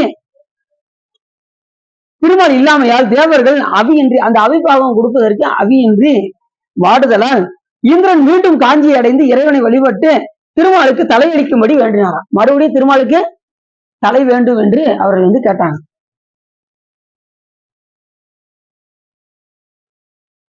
நல்லா தெரிஞ்சுக்கோங்க. இப்ப இங்க அஸ்வினி தேவர்களும் இவங்க என்ன செய்யறாங்க, அந்த அந்த அவிர்வாகம் கொடுப்பாங்க பாத்தீங்களா. இப்ப திரும்ப வந்து என்ன செய்யறாங்க, தலை மறுபடியும் வேண்டும் என்று சிவபெருமானிடம் வந்து அந்த வன்மீகநாதரை வழிபாடு செய்து இவங்க எல்லாருமே இப்ப தேவர்கள் முதல்ல இந்திரன் மட்டும் வழிபாடு செய்தான். இப்ப என்ன செய்யறாங்க, தேவர்களும் வந்து என்ன செய்யறாங்க, அந்த சிவலிங்கத்தை தாவனம் செய்து அனைத்து தேவர்களும் இருந்து இப்ப ஒருங்கே இருந்து வழிபாடு செய்யறாங்க. இப்ப ஒரு ஆள் வழிபாடு 3 நாளை கமாண்ட்ல ஒரு ஆளு நமக்கு பதில் செய்திருக்காங்க, நீங்க ஒய்யாம நீங்க புத்தகத்தை தொடர்ந்து மூடாதீங்க, மூடவே பயமா இருக்கு. சரி, இப்ப திருமால் வந்து இல்லாதனால இவங்க எல்லாம் என்ன பண்ணாங்க, அந்த அபிபாகம் தருவதற்காக சிவபெருமானை வந்து இப்ப தனியா இருந்தாலும் சிவபெருமான் வழிபாடு அருள் கொடுப்பாரு, மொத்தமா குரூப்பா இருந்து வழிபாடு செஞ்சோம்னு வச்சுக்கோங்களேன், அதுக்கு வந்து பயன் ஜாஸ்தி. தனியா வழிபாடு செய்யறதுக்கும் கூட்டு வழிபாடுக்கும் எது பயன் அதிகம் அப்படின்னா, இந்த கூட்டா சேர்ந்து வழிபாடு பண்றதுக்கு பயன் அதிகம். இப்ப ஒரு தேரை நீங்க இருக்குன்னு வச்சுக்கோங்க, ஒரு ஆள் இருக்க முடியுமா, என்ன செய்யணும், எல்லாரும் சேர்ந்து இழுத்தா தேரை இழுத்தரலாம். அதே போல திருவருள் சக்தியை ஈர்ப்பதற்கு நாம என்ன செய்யணும், கூட்டு வழிபாடு ரொம்ப அவசியம் தேவை. சிலர் பாத்தீங்கன்னா கூட்டு வழிபாடுல அப்படி கூட்டமா சேர்ந்து பாடுறாங்க அப்படின்னு அந்த அந்த கூட்டத்தோட அடின்னு பார்த்துட்டேன் நிறைய. அந்த முற்றோர் பாடம் பார்த்தீங்கன்னா ரொம்ப சவுண்டு உள்ளே தான் போகுது, வெளியில சவுண்டே வரமாட்டேங்குது. கொஞ்சம் சத்தம் போட்டு பாடினா கொஞ்சம் நல்லா இருக்கும். நம்ம சவுண்டுக்கு எவ்வளவு வருமோ அந்த அளவுக்கு உரைத்து பாடினா. இப்ப நம்ம சிவாய வாழ்க, நாதன் தாழ் வாழ்க, இமை பொழுதும் என் நெஞ்சில் இங்காதான் தாழ் வாழ்க, இதான் இப்படியாவது பாடலாம். அதை விட்டுட்டு இப்படி பாடக்கூடாது. அவங்க கூடவே சேர்ந்து நம்ம சும்மா வாஸ்து வர மாதிரி பண்ணக்கூடாது. அவங்க ஓரளவுக்கு சத்தம் வெளியில வரணும். சத்தம் மெயினா கேட்கணும் வெளியில. ஏன்னா அந்த மந்திர ஒளியாற்றல் வெளியில கேட்கணும். இல்ல நீங்க கொஞ்சமாவது சத்தம் போட்டு ஏதாவது நமச்சிவாய வாழ்க, நாதன் தாழ் வாழ்க, கொஞ்சமாவது வெளியில சவுண்டு, மனசுக்குள்ள பாடுறேன்னு சொல்லி உள்ள போயிடக்கூடாது. சவுண்டு வெளியில வரணும். அந்த மந்திர ஒளியாற்றல்னா அப்படி முழுவதும் அப்படி பரவும். அதனால இப்ப கூட்டு வழிபாடுக்கு வந்து எப்பயுமே நமக்கு பலன் அதிகம். அதனாலதான் எந்த ஒரு செயல் செய்தாலும் கூட்டு வழிபாடா செய்யும் போது அதனுடைய பலன் வந்து அதிகரிக்கும். இப்ப கூட்டு வழிபாடு இப்ப அவங்க சொன்னாங்க பாத்தீங்களா, உடனே கூட்டு வழிபாடு செஞ்சது உடனே அந்த திருமணத்துக்கு வந்துச்சா. அதே மாதிரி எந்த ஒரு செயலா இருந்தாலும் சரி, நமக்கு ஒரு துன்பமே வந்தாலும் கூட்டா வழிபாடு செஞ்சு நம்ம வழிபாடு பண்ணுவோம். நமக்கு அந்த வர்ற துன்பத்துல இருந்து என்ன ஆயிரும், வர்ற துன்பம் கூட வராது, அப்படி நின்றோம். அந்த அளவுக்கு நம்ம அடியாரோடு கூடியிருந்து, அடியாரோடு கூடியிருந்துன்னு சொன்னதுல இருந்து இப்ப ஒருத்தர் எல்லாருமே நல்லா கூடுறாங்க. காலையில வந்து திருமுறைகள்லாம் பாட ஆரம்பிச்சிடறாங்க. ரொம்ப சந்தோஷம். நமக்கு துன்பமே வராது. நம்மளுடைய வேலை என்னன்னா, எந்த நேரமும் திருமுறை பாடிக்கிட்டே இருக்கிறது தான் நமக்கு வேலை. இங்க வந்தாச்சுல, பூமிக்கு வந்தாச்சுல, பூமிக்கு வந்தாலே நமக்கு என்ன வேலைன்னா இறைவனை போற்றி பாடுவதற்கு தான் நமக்கு இந்த பிறவி. இருள் சேர் இருவனையும் சேரா இறைவனை பொருள் சேர் புகழ் புரிந்தார் மாட்டு. அவனை புகழ்வதற்கு தான். அப்படி புகழ்ந்தா தான் இருவனையும் போகும், இல்லைன்னா போகவே போகாது. யாரை புகழணும்? நிலையான பொருளாகிய ஈசனை புகழணும். நிலையில்லாதவர்களை போய் புகழ்ந்து என்ன செய்ய முடியாது, ஒண்ணும் ஆக முடியாது. உங்களை மாதிரி ஒரு ஆளு உண்டாங்க, உங்களை மாதிரி அப்படின்னு ஒரு ஆளை புகழ்ந்து வச்சுக்கோங்க. ஒரு தடவை புகழ்ந்தீங்கன்னா அவர் கொஞ்சம் சரின்னு சொல்லி ஏதாவது நீங்க கேட்கறத கொடுப்பாரு. நீங்க அதிகமா புகழ்ந்தீங்கன்னு வச்சுக்கோங்க, பையன் நம்மகிட்ட ஏதோ ஒண்ணு எதிர்பார்க்காம போல தெரியுது அப்படின்னு நினைச்சுக்காக கொஞ்சம் யோசிக்க ஆரம்பிச்சிருவாங்க. சிலர் பார்த்தீங்கன்னா ரொம்ப அவங்கள மனம் குளிர வச்சு புகழ்ந்து என்ன செய்வாங்க, அவங்கள்ட்ட பெற வேண்டியது பெறுவாங்க. அப்படிலாம் ஆள் இருக்காங்க. எவ்வளவுதான் உங்களுக்கு ஒரு ஆளை புகழ முடியும் சொல்லுங்க? ஒரு அரை மணி நேரம் புகழ்வீங்களா, இல்ல ஒரு மணி நேரம் புகழ்வீங்களா? அதுக்கப்புறம் அவருக்கு சளிப்பு தெரியும், போதுப்பா நிறுத்துப்பா அப்படின்ட்டு அவருக்கு என்ன ஆயிரும். ஆனா உண்மையான புகழ் யாருன்னா சிவபெருமான் ஒருவரை தான் நாம் புகழ வேண்டுமே தவிர மற்ற யாரையும் புகழவே கூடாது. குரு லிங்க சங்கமம், இந்த 3 பேரையும் தான் நம்ம எப்பயுமே புகழ்ந்து கொண்டே இருக்கணும். புகழ்தலுக்கு அவர் சிறப்பு. அதாவது இருள் சேர் இருவனையும் சேரா இறைவனை பொருள் சேர் புகழ் புரிந்தார் மாட்டு. அதுபடி ஈசனை தொழும்போது அந்த அர்ச்சித்தல் இருக்கு பாருங்க, அது ரொம்ப ரொம்ப முக்கியம். சாமியை போட்டு அர்ச்சிக்கிறது இருக்கு பார்த்தீங்களா, அந்த மலர் கொண்டு அர்ச்சிக்கும் போது சாமி அதுக்கு மகிழ்ந்து வந்து வெளிப்பட்டு தோன்றுவார். இந்த பவாய அர்ச்சனை ரொம்ப ரொம்ப முக்கியமான அர்ச்சனை. அது தேவர்கள்லாம் ரொம்ப அந்த அர்ச்சனை தான் ரொம்ப பண்ணுவாங்க சாமி கிட்ட. ஓம் பவாய தேவாய நம, ஓம் சர்வாய தேவாய நம, ஓம் ஈசானாய தேவாய நம, ஓம் பசுபதே தேவாய நம, ஓம் உக்ராய தேவாய நம, ஓம் ருத்ராய தேவாய நம, ஓம் பீமாய தேவாய நம, ஓம் மகதே தேவாய நம. இப்படி அட்ட மூர்த்தியை வந்து இந்த இடத்துல வச்சு ஒவ்வொரு நிலையில ஈசனை நம்ம போட்டு அச்சிக்கிறது. இப்படி அச்சிக்க சிவபெருமான் வந்து வெளிப்பட்டு தோண்டிக்கிட்டே இருப்பான் சிவலிங்கத்துல. பவனனும் நாமம் பிடித்து திரிந்து பன்னால் அழைத்தால் இவன் பன்னால் அழைப்பொழியான் என்று ஒரு நாள் எதிர்ப்புறது. இறைய நான் ஒருவன் என்று உன்னை அறிவித்து இரும்பின் பாவையனைய நான் பாடேன் என்று ஆடேன், அந்தோ அலறிடேன் உளறிடேன் ஆவிசோரேன் முனைவனே முறையோ முதல் அந்தம் இல்லா அப்படின்னு கூட அந்த இடத்துல சொல்றாரு. மாணிக்கவாச பெருமான் சொல்றாரு, வினையை அறுக்கிறதுக்கு நான் இருக்கேன்ப்பா அப்படின்னு சொல்லி சாமி வருவாராம். உன் வினைய நீக்கக்கூடியவன் இணையன் நான் ஒருவன் என்று உன்னை அறிவித்து இரும்பின் பாவை இணையன். அப்படி செஞ்ச பெருமானுக்கு நான் எப்படி இருக்கணும் அப்படிங்கிறார் மாணிக்காசன். இரும்பின் பாவை இணைய நான் பாடேன் என்று ஆடேன், அந்தோ அலறிடேன் உளறிடேன் ஆவிசோரேன். நான் எப்படி இருக்கணும் சாமி உனக்கு? ஆடணும், பாடணும், உன்னை தொழணும், உன்னை போட்டு பாடிக்கிட்டே இருக்கணும். நீ செஞ்ச உபகாரம் அப்படின்னு சொல்லி நம்ம என்ன செய்யணும்? ஊத்திட்டீங்களா? உள்ள ஊத்திட்டீங்களா? சரி. அதுல சொன்ன மாதிரி பேசிக்கிட்டே இருப்பாங்க. டீ குடிச்சிட்டு டீ கொடுப்போமா அப்படிவாங்கல்ல, டீ கொடுத்து உங்களுக்கு 1/2 மணி நேரம் ஆச்சுங்க அப்படிவாங்க அந்த அம்மா. டீ குடுத்துட்டியா? நான் குடிச்சிட்டேன் அப்படிவாங்க. அது மாதிரி குடிச்சதே தெரியல, குடிச்சு முடிச்சாச்சு பேசிக்கிட்டே குடிச்சதே தெரியல. சரி, அதுக்கு இன்னொரு டீ போய் சொல்லிடாதீங்க, தண்ணியை குடிச்சிட்டே பேசிடலாம். அந்த தொண்டை இதாகும் போது லேசா குடிச்சிட்டோம்னா தெரியாது. சரி, இப்படி கூட்டு வழிபாடுக்கு எப்பவுமே சிறப்பு அதிகம். சரி, அப்படி எல்லாரும் சேர்ந்து தேவர்கள் எல்லாம் தொழுகிறார்கள். அப்பொழுது திருமாலுக்கு தலையடிக்கும்படி வேண்டினார்கள். சிவபெருமான் நம்ம இடத்தில் வரம் பெற்ற அஸ்வினி தேவர்களால் அவர்கள் தலை கூடும். அஸ்வினி தேவர்கள் வந்து 2 பேர். அவங்க வந்து ரொம்ப முக்கியமானவங்க. அஸ்வினி தேவர்கள் யாருன்னா அவங்களுக்கு வந்து குதிரை முகம் இருக்கும். அவங்க வந்து மருத்துவர்கள்னு பேரு. அவங்களுக்கு எல்லா நோயுமே இப்ப தேவர்களுக்கெல்லாம் இப்ப நமக்கு உடம்பு முடியலன்னு நம்ம என்ன செய்யறோம்? மருத்துவர்கிட்ட போறோம்ல, ஒரு ஊசியோ ஏதோ போட்டுக்கிறோம்ல, அதே மாதிரி தேவர்களுக்கு ஒரு மருத்துவர் இருக்காங்க. இவங்க 2 பேரு. இந்த அஸ்வினி தேவர்கள் இவங்களுக்கு வந்து 2 பேத்துக்கும் குதிரை முகம் இருக்கும். இவங்க என்ன பண்ணாங்க, இந்திரன் வந்து இந்த ததீசி முனிவர் இருக்காரு பார்த்தீங்களா, அவர்கிட்ட மருத்துவத்தை பத்தி யார்ட்டையும் சொல்ல வேண்டாம்னு சொல்லியிருப்பாரு. அவர் எல்லா விஷயத்தையும் அவர் ததீசி முனிவர் கத்துக்கொண்டு இந்த அஸ்வினி தேவர்கள் கேட்பாங்க, எங்களுக்கு கத்துக் கொடுங்க அப்படின்னு சொன்னதும் உடனே இந்திரனையும் மீறி இந்த ததீசி முனிவர் என்ன செய்வாராம், இந்த அஸ்வினி தேவர்களுக்கு நம்ம படித்த விஷயத்தை நாம படிச்ச விஷயத்தை பிறருக்கு சொல்லணும், அதுவே குற்றமாகும் என்று நினைத்து அந்த அஸ்வினி தேவர்களுக்கு இவர் என்ன செஞ்சாராம், தான் கற்ற அந்த மருத்துவத்தை எடுத்து கூறினார். கூறினது இந்திரனுக்கு கோபம் வந்து என்ன செஞ்சானா, அஸ்வினி தேவர்கள் 2 பேருடைய தலையையும் அறுத்து அவருக்கு குதிரை தலையை கொடுத்து. அப்படிதான் அவங்க அஸ்வினி தேவர்கள் 2 பேருக்கும் குதிரை தலை. இரண்டாவது இதுல தச்சனையும் எச்சனையும் தலையெடுத்து தேவர்களும் தொக்கணவன் அவர் தம்மை தொலைத்துதான் நேடி தொக்கணவன் அவதம்மை தொலைத்தவர்களை அருள் கொடுத்து அங்கு எச்சனுக்கு மிகைத்தலை மற்ற அருளினன்கான் சாலலோ என்று கூறுவதற்கிணங்க அங்கேயும் ஆட்டுத்தலையை கொடுத்துரு. அங்க வந்து ஆட்டுத்தலை, இங்க வந்து குதிரைத்தலை. இந்திரன் பொருத்தினது குதிரைத்தலை. அஸ்வினி தேவர்கள் 2, அதாவது 33 கோடி தேவர்கள்ல சூரியர்கள்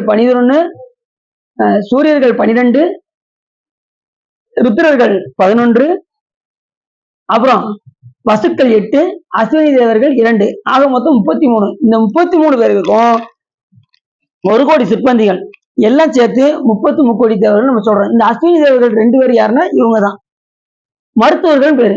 தேவர்களுக்கு மருத்துவர்கள் யாருன்னா இந்த அஸ்வினி தேவர்கள். அங்க மருந்து எதுனாலும் யார்கிட்ட கேட்கணும்னா இவர்கிட்ட தான் கேட்கணும். வேற எதுக்கு யாருக்கும் இந்த மருந்து சரி வராது. இப்ப யாருக்கு, இப்ப திருமாலுக்கு என்ன ஆயிடுச்சு, இப்ப யார் வந்து மருத்துவம் பார்க்கணும், இந்த அஸ்வினி தேவர்கள் தான் வந்து மருத்துவம்.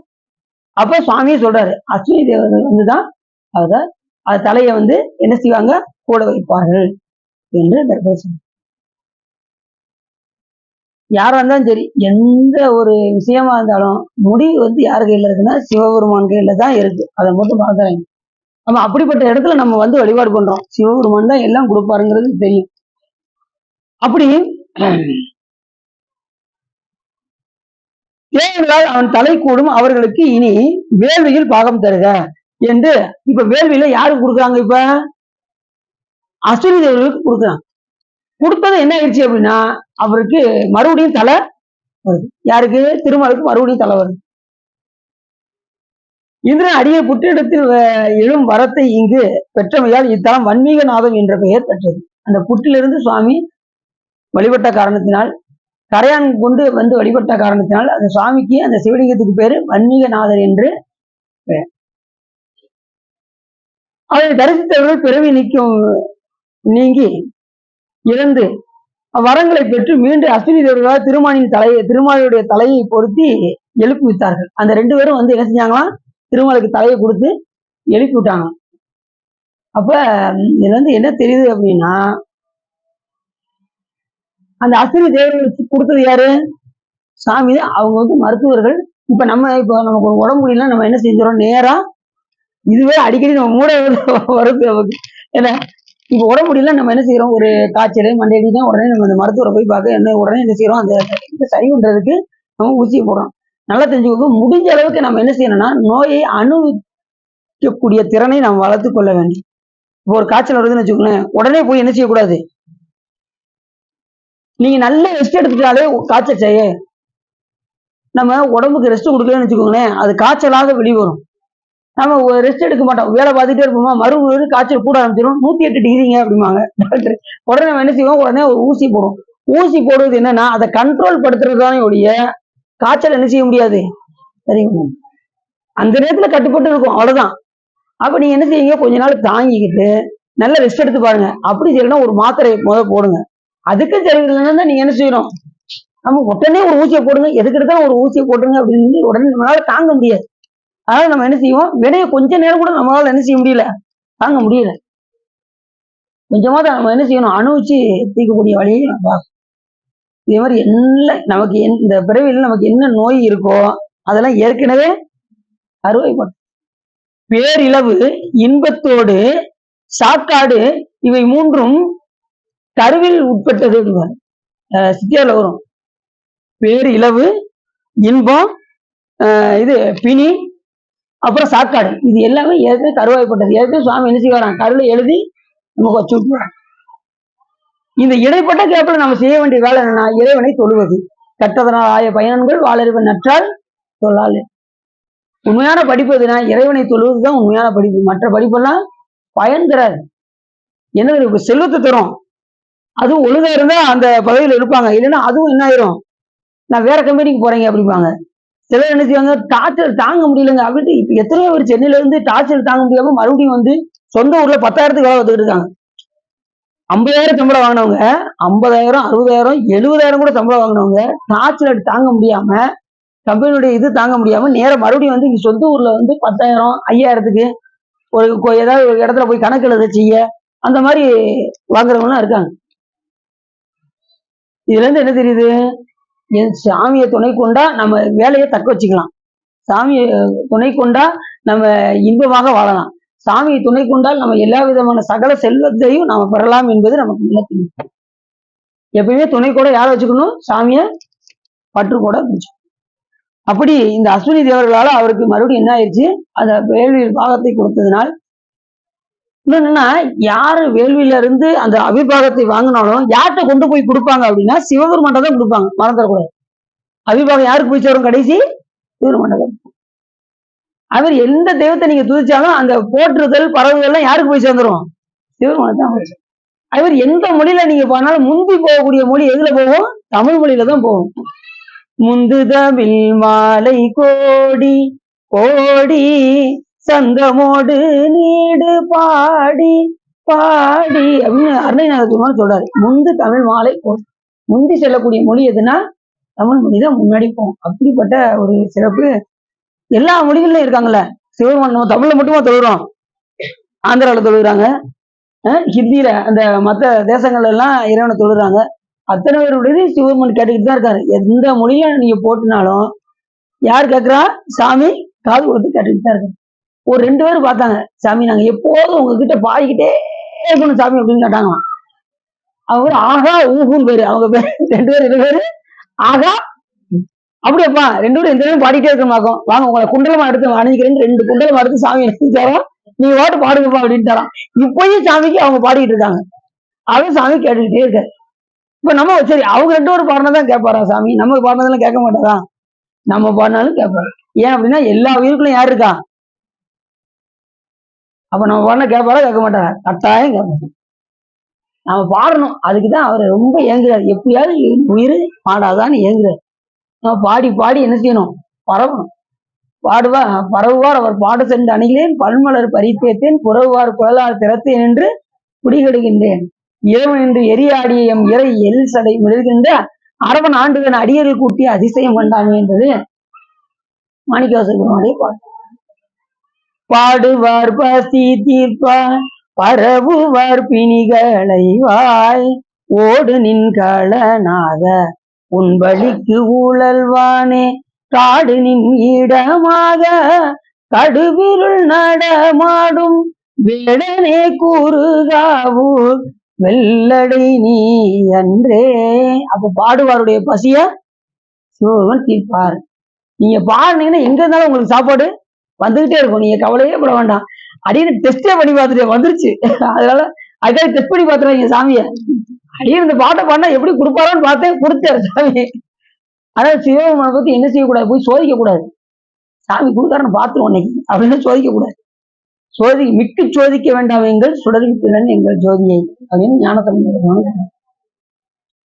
அப்படி சாமி என்ன செய்யக்கூடாது, சோதிக்க கூடாது. அவரே நம்மளை சோதிப்பாரு, நாம அவரை சோதிக்க கூடாது. மிக்கு சோதிக்க வேண்டாம், ஆராயலாம், சாமி ஆராயலாம், ஆனா மிக்கு சோதிக்க கூடாது. சோதிச்சு பார்க்கணும், அப்படியா இப்படியா அதுவா இதுவான்னு ரொம்ப போய் உள்ள போகக்கூடாது. கடவுள் ஒன்று உண்டு, அது சிவபெருமான் தான் என்பது நமக்கு சைவ சித்தாந்தத்துல தெளிவா சொல்லப்பட்டிருக்கு. தென்னாடுடைய சிவனை போற்றி, என் நாட்டவருக்கும் இறைவா போற்றி, அப்ப எல்லா நாட்டுக்கும் இருக்கின்ற இறைவன் நம்ம தமிழ்நாட்டுக்கு சிவனாக இருக்கிறார் அப்படிங்கிற அந்த தெளிவு இருந்தா போதும். சிவபெருமான் தான் முழு முதல் பொருள்னு தெரிஞ்சா போதும். மற்றதெல்லாம் தானா நமக்கு சாமி உணர்த்த ஆரம்பிச்சுவார். சரி, அப்படி அந்த வன்மீகநாதரை எல்லாரும் யாரெல்லாம் தரிசிக்கின்றாரோ அவருடைய பிறவியை என்ன செய்வாராம், நீங்க வைப்பாராம். வரங்களை பெற்று மீண்டும் அஸ்வினி தேவர்களால் திருமாலுடைய தலை மறுபடியும் என்ன செஞ்சு கிடைக்கும். உயிர் பெற்றெழுந்த திருமால் இறைவன் பணித்தபடி அஸ்வினி தேவர்களுக்கு வேள்வியில் பயிசும் பாகம் அமைத்து தன் உலகத்தை அடைந்தார். அவருக்கு என்ன செஞ்சாரோ மறுபடியும் அவர்களுடைய உலகத்துக்கு சென்றார்கள். அஸ்வினி தேவர்கள் அவருடைய இடத்துக்கு போயிட்டாங்க. திருமால் அவர் காத்த தொழில் செய்ய போயிட்டாரு. வேற யாரெல்லாம் இருக்கான், இந்திரன் அவனுடைய சொற்கோலத்தை போய் ஆள போயிட்டான். இது வந்து என்னது, இது எங்க இருக்கு, நம்ம சின்ன மாதேச வந்தனம் என்கின்ற இடத்துல இந்த வன்மீகநாதர் இருக்கின்றார். அப்படிப்பட்ட அந்த பெருமானை போய் நாம் தரிசித்தால் இது யாரால் உருவாக்கப்பட்டதுன்னா தேவர்களாலையும் இந்திரனாலையும் அஸ்வினி தேவர்களாலையும் வழிபட்ட இந்த சிவலிங்கம் வன்மீகநாதர் என்று பெயர். வன்மீகன்னா என்ன அர்த்தம், புற்றிடம் கொண்ட பெருமான். ஏற்கனவே இவருக்கு வன்மீகநாதர் தெரியுமா உங்களுக்கு, ஒட்டீஸ்வரில் திருவாரூர் புற்றிடம் கொண்ட நாதர். அதனால என்ன இருக்காதுன்னா சாமிக்கு வந்து அபிஷேகம் இருக்காது. சாமி வந்து கரையான் புற்று மாதிரி இருக்கு. அது மாதிரி எறும்பீசர், அங்க தேவர்கள்லாம் வந்து எறும்பு வடிவத்தை வந்து வழிபாடு பண்ணதுனால அங்கேயும் அபிஷேகம் கிடையாது. எங்கெல்லாம் புற்றிடம் கொண்ட பெருமானா இருக்காரோ அங்க வந்து அபிஷேகம் சிவபெருமானுக்கு கிடையாது. மற்ற இடத்துல எல்லா இடத்துலயுமே அபிஷேகம் நடக்கும். ஐயாரப்பொருள் அபிஷேகம் கிடையாது, அங்கேயும் அலங்காரம் மட்டும்தான். சில இடங்கள்ல வந்து சுவாமி எப்படி இருப்பாருன்னா அந்த புற்றிடம் கொண்ட நாதராக இருப்பார். பாருங்க, தேவர்கள் வந்து எறும்பு வடிவத்துல வந்து கூட வழிபாடு பண்ணதுக்கு சிவபெருமான் வந்து அருள் செஞ்சிருக்காருன்னா அப்ப எவ்வளவு பெரிய கருணையமா கடல் பாருங்க. நம்ம என்ன நினைக்கிறோமோ அந்த வேண்டுவாருக்கு வேண்டுவன ஈவான் கண்ட, நம்ம என்ன வேண்டுறோமோ அதை கொடுப்பதற்கு சிவபெருமான் தயாராக. வேண்டும்போது கொஞ்சம் பார்த்து வேண்டணும். வேண்டுதல்லதான் இருக்கு விஷயமே. நீங்க கேட்ட என்ன கேட்பீங்க சாமி கிட்ட, வழக்கமா வீடு பங்களா, என் குடும்பம் எல்லாம் நல்லா இருக்கணும், நான் வேற என்ன சாமி உன்கிட்ட கேட்க போறேன் அப்படின்னு தான் எல்லாரும் கேட்பாங்க. இப்ப நீங்க தெளிவா மாறிட்டீங்க, வர பார்த்துட்டீங்களா, மாறிட்டாங்க அவங்க. இனிமே நீங்க என்ன கேட்பீங்க சாமி கிட்ட, அன்பு அன்பு சாமி மேல அன்பு வரணும். சிவன் அது கூட கேட்க கூடாது, அவர் மேல அன்பு மட்டும் தான் கேட்கணும், மற்றதெல்லாம் தானா வரும். இறைவன் அன்பு. இப்ப சொன்னா பாத்தீங்களா, எனக்கு கொஞ்சம் கைகால சுகமா இருந்தா போதுங்க, வேற ஒண்ணும் வேண்டாம். இப்ப சாமி வந்து கோடான கோடி கொடுக்கணும்னு நினைச்சிருப்பாரு. இவரு வேமா விரும்பும் வருவான் சாமிகிட்ட போய், சாமி அப்படி கொண்டுட்டு, சாமி ஒரு 1,00,000 மட்டும் நீ கொடுத்துட்டே வச்சுக்கோயேன், உன்னை நான் எப்படி வச்சிருக்கேன்னு மட்டும் பாரு அப்படின்ட்டு போயிடுவான். என்னடா அட பாவி பயிர், சாமி சொல்லுவாரு, அட பாவி பயிர், உனக்கு 1 கோடி ரூபாய் கொடுக்கணும்னு நினைச்சேன்டா, 1,00,000 போயிருக்கு. அது வாழ்நாள்ல 1,00,000 பார்க்கவே முடியாது. ஆனா நம்ம ஏதாவது நம்ம அறிவை கொண்டுல சாமிட்டு என்ன செய்ய முடியாது, எதையுமே போய் நம்ம கேட்போம். அதனால நம்ம ஏதாவது கேட்டோம்னா அதுக்கு பின்னாடி ஏதாவது ஒரு ட்விஸ்ட் இருக்கும். அதனால சாமிகிட்ட எதையுமே வேண்டத்தக்க அறிவோயினி வேண்ட முழுதும் தருவோயினி வேண்டி அயன் மார்க்கு அறிவோயினி வேண்டி என்னை பணி கொண்டாய் வேண்டி நீ யாது அருள் செய்தாய் யானும் அதுவே வேண்டி நல்லால் வேண்டும் பரிசு ஒன்று உண்டெண்ணில் அப்படி யோசிச்சார் மாணிக்காசகம். அதுவும் உந்தன் விருப்பன்றேன்னு சிவருமான அப்படி காட்டிட்டு, அது உன்னுடைய நம்முடைய விருப்பம்னா என்ன இருக்கும் அவருக்கு தெரியும், உயிருடைய தன்மை தெரியும். நம்ம கிட்ட ஏதாவது கேட்டுக்கிட்டே இருப்போம், இது சிவபெருமான்ட்ட ஒப்படைச்சிடும் அப்படின்ட்டு அதுவும் உந்தன் விருப்பன்றேன்னு விட்டார் சாமி. சாமியோட விருப்பம் எதுவா இருக்கும், எல்லா உயிர்களையும் தன்பால் இழுக்கணும் தான் இருக்கும். அதேபடி அது உந்தன் விருப்பன்றே அப்படின்னு மாணிக்கவாச பெருமான அவர் பக்கமா இது. இப்பயும் நீங்க திருப்பெருந்துறைக்கு போனீங்கன்னா அங்க எல்லாமே மாணிக்கவாச பெருமானுக்கு சிவபெருமானுக்கு என்ன ஒரு சிறப்போ அத்தனையுமே யாருக்கு உண்டு, மாணிக்கவாசம். அங்க நந்தி கிடையாது, அங்க நந்தியாவே யார் இருப்பா, மாணிக்கவாசம். அங்க அவ்வளவு சிறப்பு மாணிக்கவாசம், ஞானத்தின் ஞானம்.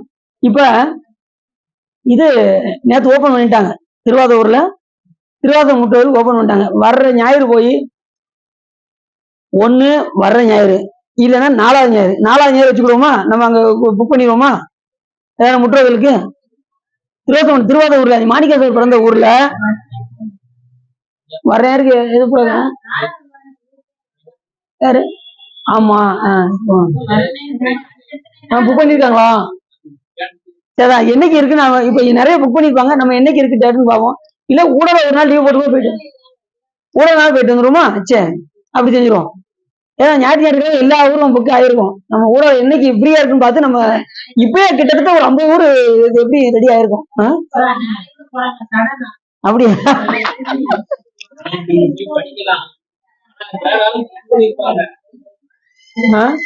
சரி, நம்ம கேட்டுக்கிறோம். நம்ம கேட்போம் என்னைக்கு நமக்கு புக்கிங் இருக்குன்னு பார்த்துட்டு என்னைக்கு நல்லா கேப் இருக்கு அப்படின்னு சொல்லி அந்த தேதியெல்லாம் வாங்கிட்டு உங்கள்கிட்ட நான் சொல்றேன். அடுத்த சொற்பொழிவுல என்ன தேதி இருக்கு இப்ப பார்த்துட்டு உங்களுக்கு சொல்றேன். அதுக்கப்புறம் நீங்க எந்த தேதி முடிவு பண்ணுங்க, அன்னைக்கு நம்ம ஒரு வேன் பிடிச்சி போயிட்டு வந்துடுவோம். சரிதானா? அதான் தேதி, அதான் தேதியை பார்த்துட்டு உங்களுக்கு சொல்றேன். அவங்க போன் பண்ணி கேட்டோம்னு சொல்லிடுவாங்க.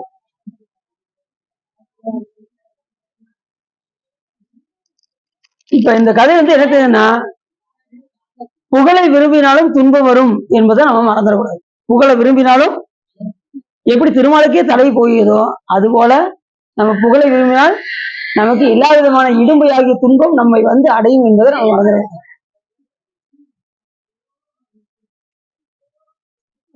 இப்ப இந்த கடைசி பாட்டு சொல்லுவாங்க, இகழும் இகனரு முகுந்தனை இந்த வாலி தகவுரு இடும்பையில் தங்கும் நீர்மையால். இடும்பைன்னா துன்பம்னு அர்த்தம். திருமாலுக்கே இப்படி ஒரு துன்பம் வந்துருச்சுன்னா புகழை விரும்பியதுனால, அப்ப உலகம் செல்வத்தை உடம்பை அல்லது புகழினை விரும்புதலும் போட்ட துன்பமே. அப்ப உடம்பு, உலகம், புகழ், செல்வம் இது எல்லாமே நமக்கு என்ன தரும்? துன்பத்தை தரும். ஆகி இந்த உடம்பு மேல பற்று வச்சிருந்தாலும் நமக்கு துன்பத்தை தரும், உலகத்து மேல பற்று வச்சிருந்தாலும் நமக்கு துன்பம் தரும், புகழ் மேல் பற்று வைத்திருந்தாலும் நமக்கு துன்பத்தை. அதனாலதான் வேண்டேன் புகழ் வேண்டேன் செல்வம் சென்று சேர்ந்தேன் திருப்பெருந்துறை இறைத்தாள் பூண்டேன் சிவத்தினை வேண்டாத விதமை நாளும் தீண்டேன் அப்படின்னாரு மாணிக்கவாசகர். அப்ப நம்ம எதை விரும்பக்கூடாது? புகழினை. ஒரு நம்ம பூர்ணான்னு வச்சுக்கோங்க, ஒரு சொல்லுங்க எல்லாம் சிவபெருமான் திருவருன்னு ஒழிய வரணும். அந்த இடத்த விட்டு நம்ம அங்க நின்றோம்னு வச்சுக்கோங்க, நமக்கு உச்சி கொடுத்துரும். அப்படியா நம்ம அவ்வளவு செஞ்சிருக்கோமா அப்படின்னு நமக்கு என்ன ஆயிரும்? ரொம்ப கரும். அதுதான் அந்த பாட்டுல சொல்லி முடிக்கிறாரு. அப்படிப்பட்ட அந்த இரு மருத்துவர்கள் நினைவு பார்த்தீங்களா, அவங்கதான் அஸ்வினி தேவர்கள். இந்த பாட்டுல வருது, எம்புடை வரம் பெறும் இரு மருத்துவர் உங்களின் அவன் தலை ஒன்றி கொடுக. அப்படி அந்த இரு மருத்துவர்கள் வந்துதான் திருமாலுடைய தலையை கொடுத்தார்கள். இந்த கதை புரிஞ்சிச்சா? புரிஞ்சிச்சா? எல்லா தேவர்களும் என்ன பண்ணாங்க? இந்த வேள்வியை செய்து புகழினை அடைய வேண்டும், கீர்த்தியை பெற வேண்டும் நினைத்தார்கள். அப்பொழுது திருமால் அவருடைய கீர்த்தியை பறித்து கொண்டு திரும்ப கொடுக்க மாட்டேன்னாரு. அவங்களும் கேட்டாங்க, அதை தரமாட்டேன்னாரு. அந்த வில்லி களத்தில் மாட்டிக்கொண்டு நின்று கொண்டிருந்தார். அப்பொழுது இந்திரன் போய் சிவபெருமானை பூஜித்து காஞ்சியம்பதியை வந்து அடைந்து வன்மீகநாதரை பூஜித்து வழிபட்ட காரணத்தினால் அவர் எறும்பு வடிவமாக சென்று, நீ கரையான் போன்று சென்று நீ என்ன செய்ய, அந்த வில்லினுடைய நாளில் போய் இருந்து செல்லை அரித்து விடு. செல்லரிக்கும் பார்த்திருக்கீங்களா, அது மாதிரி அரித்தேன்னா உனக்கு அந்த கீர்த்தி கிடைச்சிரும் அப்படின்னது. உடனே அவர் வில்லு நான்ல போய் இருக்காரு. அந்த இது அருந்ததும் உடனே திருமாலுடைய தலையை அறிஞ்சிருது. உடனே அந்த கீர்த்தி எடுத்து தேவர்கிட்ட கொடுத்துறாரு. அப்புறம் மறுபடியும் என்ன செய்யறாங்க, இப்ப மறுபடியும் வேலை செய்யும் போது திருமால் அதுக்கு அவிபாகத்தை வாங்குவதற்கு இருக்க வேண்டும் என்பதற்காக மறுபடியும் சுவாமியை நோக்கி தவம் செய்கிறார்கள். மறுபடியும் அந்த வன்மீகநாதரை பூசிக்கும் போது சாமி என்ன சொல்றாரு, அஸ்வினி தேவர்களால் அவருக்கு தலை மறுபடியும் கிடைக்கும் அப்படின்னு 2 அஸ்வினி தேவர்கள் வராங்க. அவங்க வந்துதான் என்ன செய்யறாங்க, மறுபடியும் தலைய. அப்ப இங்க மருத்துவர் மாதிரி அங்கேயும் ஒரு 2 மருத்துவர்கள். கதை ஒரு வரி கதை தான், நம்ம 1.5 மணி நேரம் இழுத்து பேச. சில பேர் கமெண்ட்ல சில பேர் போட்டிருக்காங்க, நினைச்சாலே நான் முடிச்சதுக்கு அப்புறம் சொல்றேன். நம்ம அதாவது அது இவ்வளவு நேரம் எடுத்து நம்ம பல விஷயங்கள்லாம் எடுத்து பேசுவோம். கதை வந்து கொஞ்சம் தான், ஆனா நம்ம பல விஷயம் எப்படியாவது நம்ம அந்த 1 மணி நேரம் சாமியை பத்தி ஒரு நினைக்கக்கூடிய ஒரு வாய்ப்பு, சிவருமனை பத்தி பேசக்கூடிய ஒரு வாய்ப்பு. பேசின்தான் எந்தா எந்தை பெருமானே என்று பேசி பேசி பூசின்தான் திருநீரே நிறைய பூசி வின்றா நேயத்தால் பிறப்பு இறப்பை கடந்தார்தமை ஆண்டானை அவாவெல்ல கல்வனேனே என்று கூட மாணிக்கவாசகர் பெருமான் சொல்றாரு. அதனால பேசினா சிவபெருமானை பத்தி பேசணும் இல்லையா, பேசாம இருக்கும். அப்ப கூட சிவன் தான் இருக்கணும், அப்பயும் சிவபெருமானை தான் நினைக்கணும். நீங்க சும்மா இருந்தா கூட யாரும் நினைக்கணும், சிவபெருமானை தான் நினைக்கணும். அப்படிதான் நினைக்கணும். அது சிலர் பாத்தீங்கன்னா பேசாம செவனேன்னு கடை உன யாரும் அங்க போய் கையை காலையில உடச்சிட்டு உட்காந்து உட்கார சொன்னா அப்படின்னு. அப்ப என்ன செய்ய, அப்ப இதுல என்ன தெரியுதுன்னா, நிம்மதி எங்க இருக்குன்னா சிவபெருமான்ட்ட தான் இருக்கு. பேசாம சிவனேன்னு கடைன்னா என்ன அர்த்தம், நிம்மதியா சிவனேன்னு நினைச்சுக்கிட்டு பேசாம ஒரு இடத்துல உட்காந்துருக்க வேண்டியதானு அர்த்தம். அப்புறம் நான் கிடைக்கேன் சிவனேன்னு அப்படி பாக்கல, ஒண்ணு அப்படி சொல்லுவாங்க, இல்லைன்னா நான் கிடைக்க சிவனேன்னு என்ன ஏப்பா வம்புக்கு இருக்கீங்க அப்படி பாத்துருக்கீங்களா. அப்ப நான் கிடைக்க சிவனேன்னு என்ன அர்த்தம்? நான் நிம்மதியா சிவனேன்னு இருக்கேன் அப்படின்னு அர்த்தம். அப்ப நிம்மதி எங்க கிடைக்கும்னா அதே தனக்கு ஓமை இல்லாதான் தாழ் சேர்ந்தார்களால் மனக்கவலை மாற்றல் அறிவு. மனக்கவலை யார் போக்க முடியும்னா சிவபெருமான் தான் போக்க முடியும். மத்த யாரோடையும் எந்த தெய்வத்தாலையும் போக்க முடியாது. ஏன்னா எல்லா தெய்வத்துக்குமே மனக்கவலை. ராமரே வந்து மனக்கவலையோட வந்து சீத்தையை புரிஞ்சுட்டேன் சாமி, எப்படியாவது என் சீத்தையை திருப்பி கொடுத்துரு.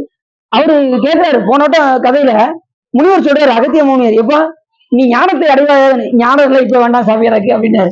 ராமர் என்ன சொன்னாரு, இப்போதைக்கு எனக்கு சீதையை தேடுறதுக்குரிய அருளை கொடுங்க, அதுக்கப்புறம் நான் வந்து ஞானத்தை பெற்றுக்கிறேன் அப்படின்னு சொல்லி அதுக்கப்புறம் சீத்தையை முடிச்சுட்டு வந்ததுக்கு அப்புறம் தான் அவரு தீட்சை எடுத்து அதுக்கப்புறம் தான் சிவபெருமானை பூசிக்கிறார். அப்ப எல்லாருமே பாருங்க, இங்க வந்துட்டாலே இப்ப நம்ம இல்ல, அதனால அது மாதிரி இல்லற வந்து ரொம்ப முக்கியம். இல்லற வாழ்க்கை, இந்த இல்லறத்துல ஈடுபட்டு கொண்டேதான் ஈசன் நம்ம மறக்காம இருக்கட்டும். என் நிலை நின்றாலும் எக்கோலம் கொண்டாலும் மன்னியசி சங்கரந்தால் மறவாமை பொருளென்றே துண்ணிய வேடம் தன்னை துறவாது தூய சிவம் தன்னை மிகும் அன்பினால் மறவாமை தலையிருப்பான். எந்த நிலையில இருந்தாலும் ஈசனை நம்ம மறக்காம இருக்கணும். அதுதான் நம்ம இல்லறத்தானுடைய வேலை. என்ன இதா இருந்தாலும் சரி, என் நிலையில இருந்தாலும் சரி, சாமி எனக்கு நினைக்க கூட டைம் இல்லை, நீ வேலை பார்க்க ஆரம்பிக்கும் போதே சாமி உள்ள நினைச்சுக்கோங்க, இன்னைக்கு நடக்கக்கூடிய ஒவ்வொரு செயலும் உன்னுடைய திருவருளாக இருக்க வேண்டும் நினைச்சிட்டு நீ வாட்டி உங்க வேலையை பாருங்க, சாமி பார்த்துக்கோ. அதுக்கு வரக்கூடிய நன்மை தீமையெல்லாம், தீமை நன்மை முழுதும் நீ அப்படிம்பாரு மாணிக்கவாசன். நன்றே செய்வாய் பிழை செய்வாய் நானோ இதற்கு நாயகமைங்கிற அடுத்து இன்னொரு பாட்டு சொல்றாரு, சாமி உன் கடல்களை வச்சுக்கிறதும் எனக்கு உடம்பு கொடுக்கறதும் உன் கையில தான் இருக்கு அப்படிம்பாரு. என்ன நீ உன் திருவடி கீழே வச்சுக்கிட்டாலும் சரி, காயத்து இடுவாய் உன் கடல்களில் வைப்பாய் கண்ணுதலை. காயம்னா இந்த உடம்பு, எனக்கு இந்த உடம்பு கொடுக்கறதும் உன் திருவடி கீழே வச்சுக்கிறதும் உன் கையில தான் இருக்கு, என் கையில ஒண்ணுமே. காயத்திடுவாய் உன் கடல்களில் வைப்பாய் கண்ணுதலே, கண்ணார் முதலாய் கடல்நிலைகள் கண்டேன் கண்கள் கழிகூற. அதுக்குதான் அந்த கண்ணு வேணும். சிவருமானை பார்த்து பார்த்து பார்த்து பார்த்து ரசிக்கிறதுக்கு தான் அந்த கண்ணு. செல் பாக்குறதுக்கு இல்ல. ஓகே, எல்லாரும் செல் பாக்குறதுக்கு அதிகமாக யாரை பாக்குறதுக்கு கண்ணு வேணும்? காணக்கண் கோடி யாருக்கும் சிவபெருமானை பாக்குறதுக்கு கோடிக்கு, அது உடம்பெல்லாம் கண்ணு வேணும்னாரு மாணிக்காச பெருமான். சாமி இந்த 2 கண்ணு பத்தவே பத்தாவது சாமின்ட்டாரு. வெள்ளந்தான் விரிசடையாய் விடையாய் விண்ணோர் பெருமானே என கேட்டு வேட்ட நெஞ்சாய் பள்ளந்தான் முருகனின் கீழ்மேலாக பதைத்துருவம் அவர் நிற்க என ஆண்டாய்க்கு உள்ளம்தான் நின்று உச்சியளவு நெஞ்சாய் உருகாதால் உடம்பெல்லாம் கண்ணாய். உடம்பெல்லாம் என்ன பண்ணுமா? கண்ணாய் அண்ணா கல்லாம் தன் இணையும் மரமாம் தீவினையும். சாமி ஏன் சாமி எனக்கு அழுகையே வர மாட்டேங்கி அப்படிங்கிறாரு மாணிக்கவாச பெருமான். எப்படி சொல்றாரு, என்ன சாமி நான் இப்படி மரம் மாதிரி இருக்கேனே சாமி அப்படிங்கிறாரு. எனக்கு அழுக ஒரு துளி கூட வர மாட்டேங்க சாமி, இப்படி கல்லா மரமா இப்படி இருக்கேனே, என்ன சாமி காரணம் அப்படின்னாரு. தீவினையினே இருக்கேன், நாம் செய்த வினைதான். வினை இருந்துச்சுன்னா நம்மள நினைக்க விடாது, இங்க பக்கம் வர விடாது, இறைவனை நினைக்க விடாது, உலகத்து பாலே சொல்லும். இப்ப நம்ம இறை சிந்தனை வந்துருச்சுன்னா நமக்கு கொஞ்சமாவது பற்று இருக்குன்னு அர்த்தம். இறை சிந்தனை வரலன்னா, உலகத்து மேலே பற்று இருக்குன்னா இன்னும் நம்ம கடை தேர்றோம்னு அர்த்தம். கொஞ்சம் கொஞ்சமா இறைவன் பக்கம் நம்முடைய எண்ணங்களையும் செயல்களையும் செயல்பட வேண்டும் என்று சொல்லி எல்லாரும் உள்ளம் நிறைந்து வகை சிறந்து இந்த காஞ்சி புராணத்தை நீங்க கேட்டதுனால உங்களுடைய வல்வினை கலைந்து திருவருள் உரையும் என்று சொல்லி திருப்புகழ் பாடி அடியின் உரையை நிறைவு செய்து சிவநாமனம் குளிர உபதேச மன்றம் இருதவி மீதிலும் பகதை ஒரு நாதா சிவகாம சுந்தரிதன் வரபாலகந்த இனசேரே விரும்பி உள்ளம் இணையாமல் அவமாயை கொண்டுலகி விருதா அலைந்துடலும் அடியேனை அஞ்சல் என வரவேன் அறிவாகமும் பெருக இடரானதும் தொலைய அருஞான இன்பமது புரிவாயே நவநீதமும் திருடி உரலோடே ஒன்று மறி ரகுராம சிந்தை மகிழ் மருதோனே நவலோகமும் கைதொழும் நிஜ தேவலம் கிருத நலமான விந்தை கதிர் விலை கோவே தேவயானை அம்புரமின் மனவாள சம்பமுதிரல் வீர மிஞ்சி கதிர் வடிவே திருகாவினன் குடியில் வருவேல் சவுந்தரிக ஜெகவேல்மை கண்ட விரல் பெருமாளே. ஞான போதனை காட்டும் என்னை வைவாய் வைகண்டான் தந்ததிக்கு ஒரு மெய்யான வாழ்வாகி எல்லாரும் திருவாவுடைவான் ஒரு நமச்சிவாய தேவன் செயலாதி மரபுடையவன் திருமரபு இதோடு அதிகமாகும் வான்மையில் வளாது மிக மடிவளம் சுரக்க மன்னன் போன்முறை அரசு செய்க குறைவில்லாத வாழ்க நான்முறை அரங்கள் உங்க நட்டவன் மேன்மைகள் செய்வநீதி விளங்குக உலகமெல்லாம் அரகண பார்வதி பதையே என்னாருடைய சிவனையை போற்றி சிவே முருகனுக்கு சித்தமும் தில்லையமும் மன்னமும் அருணாச்சலம் அமைச்சிருங்க.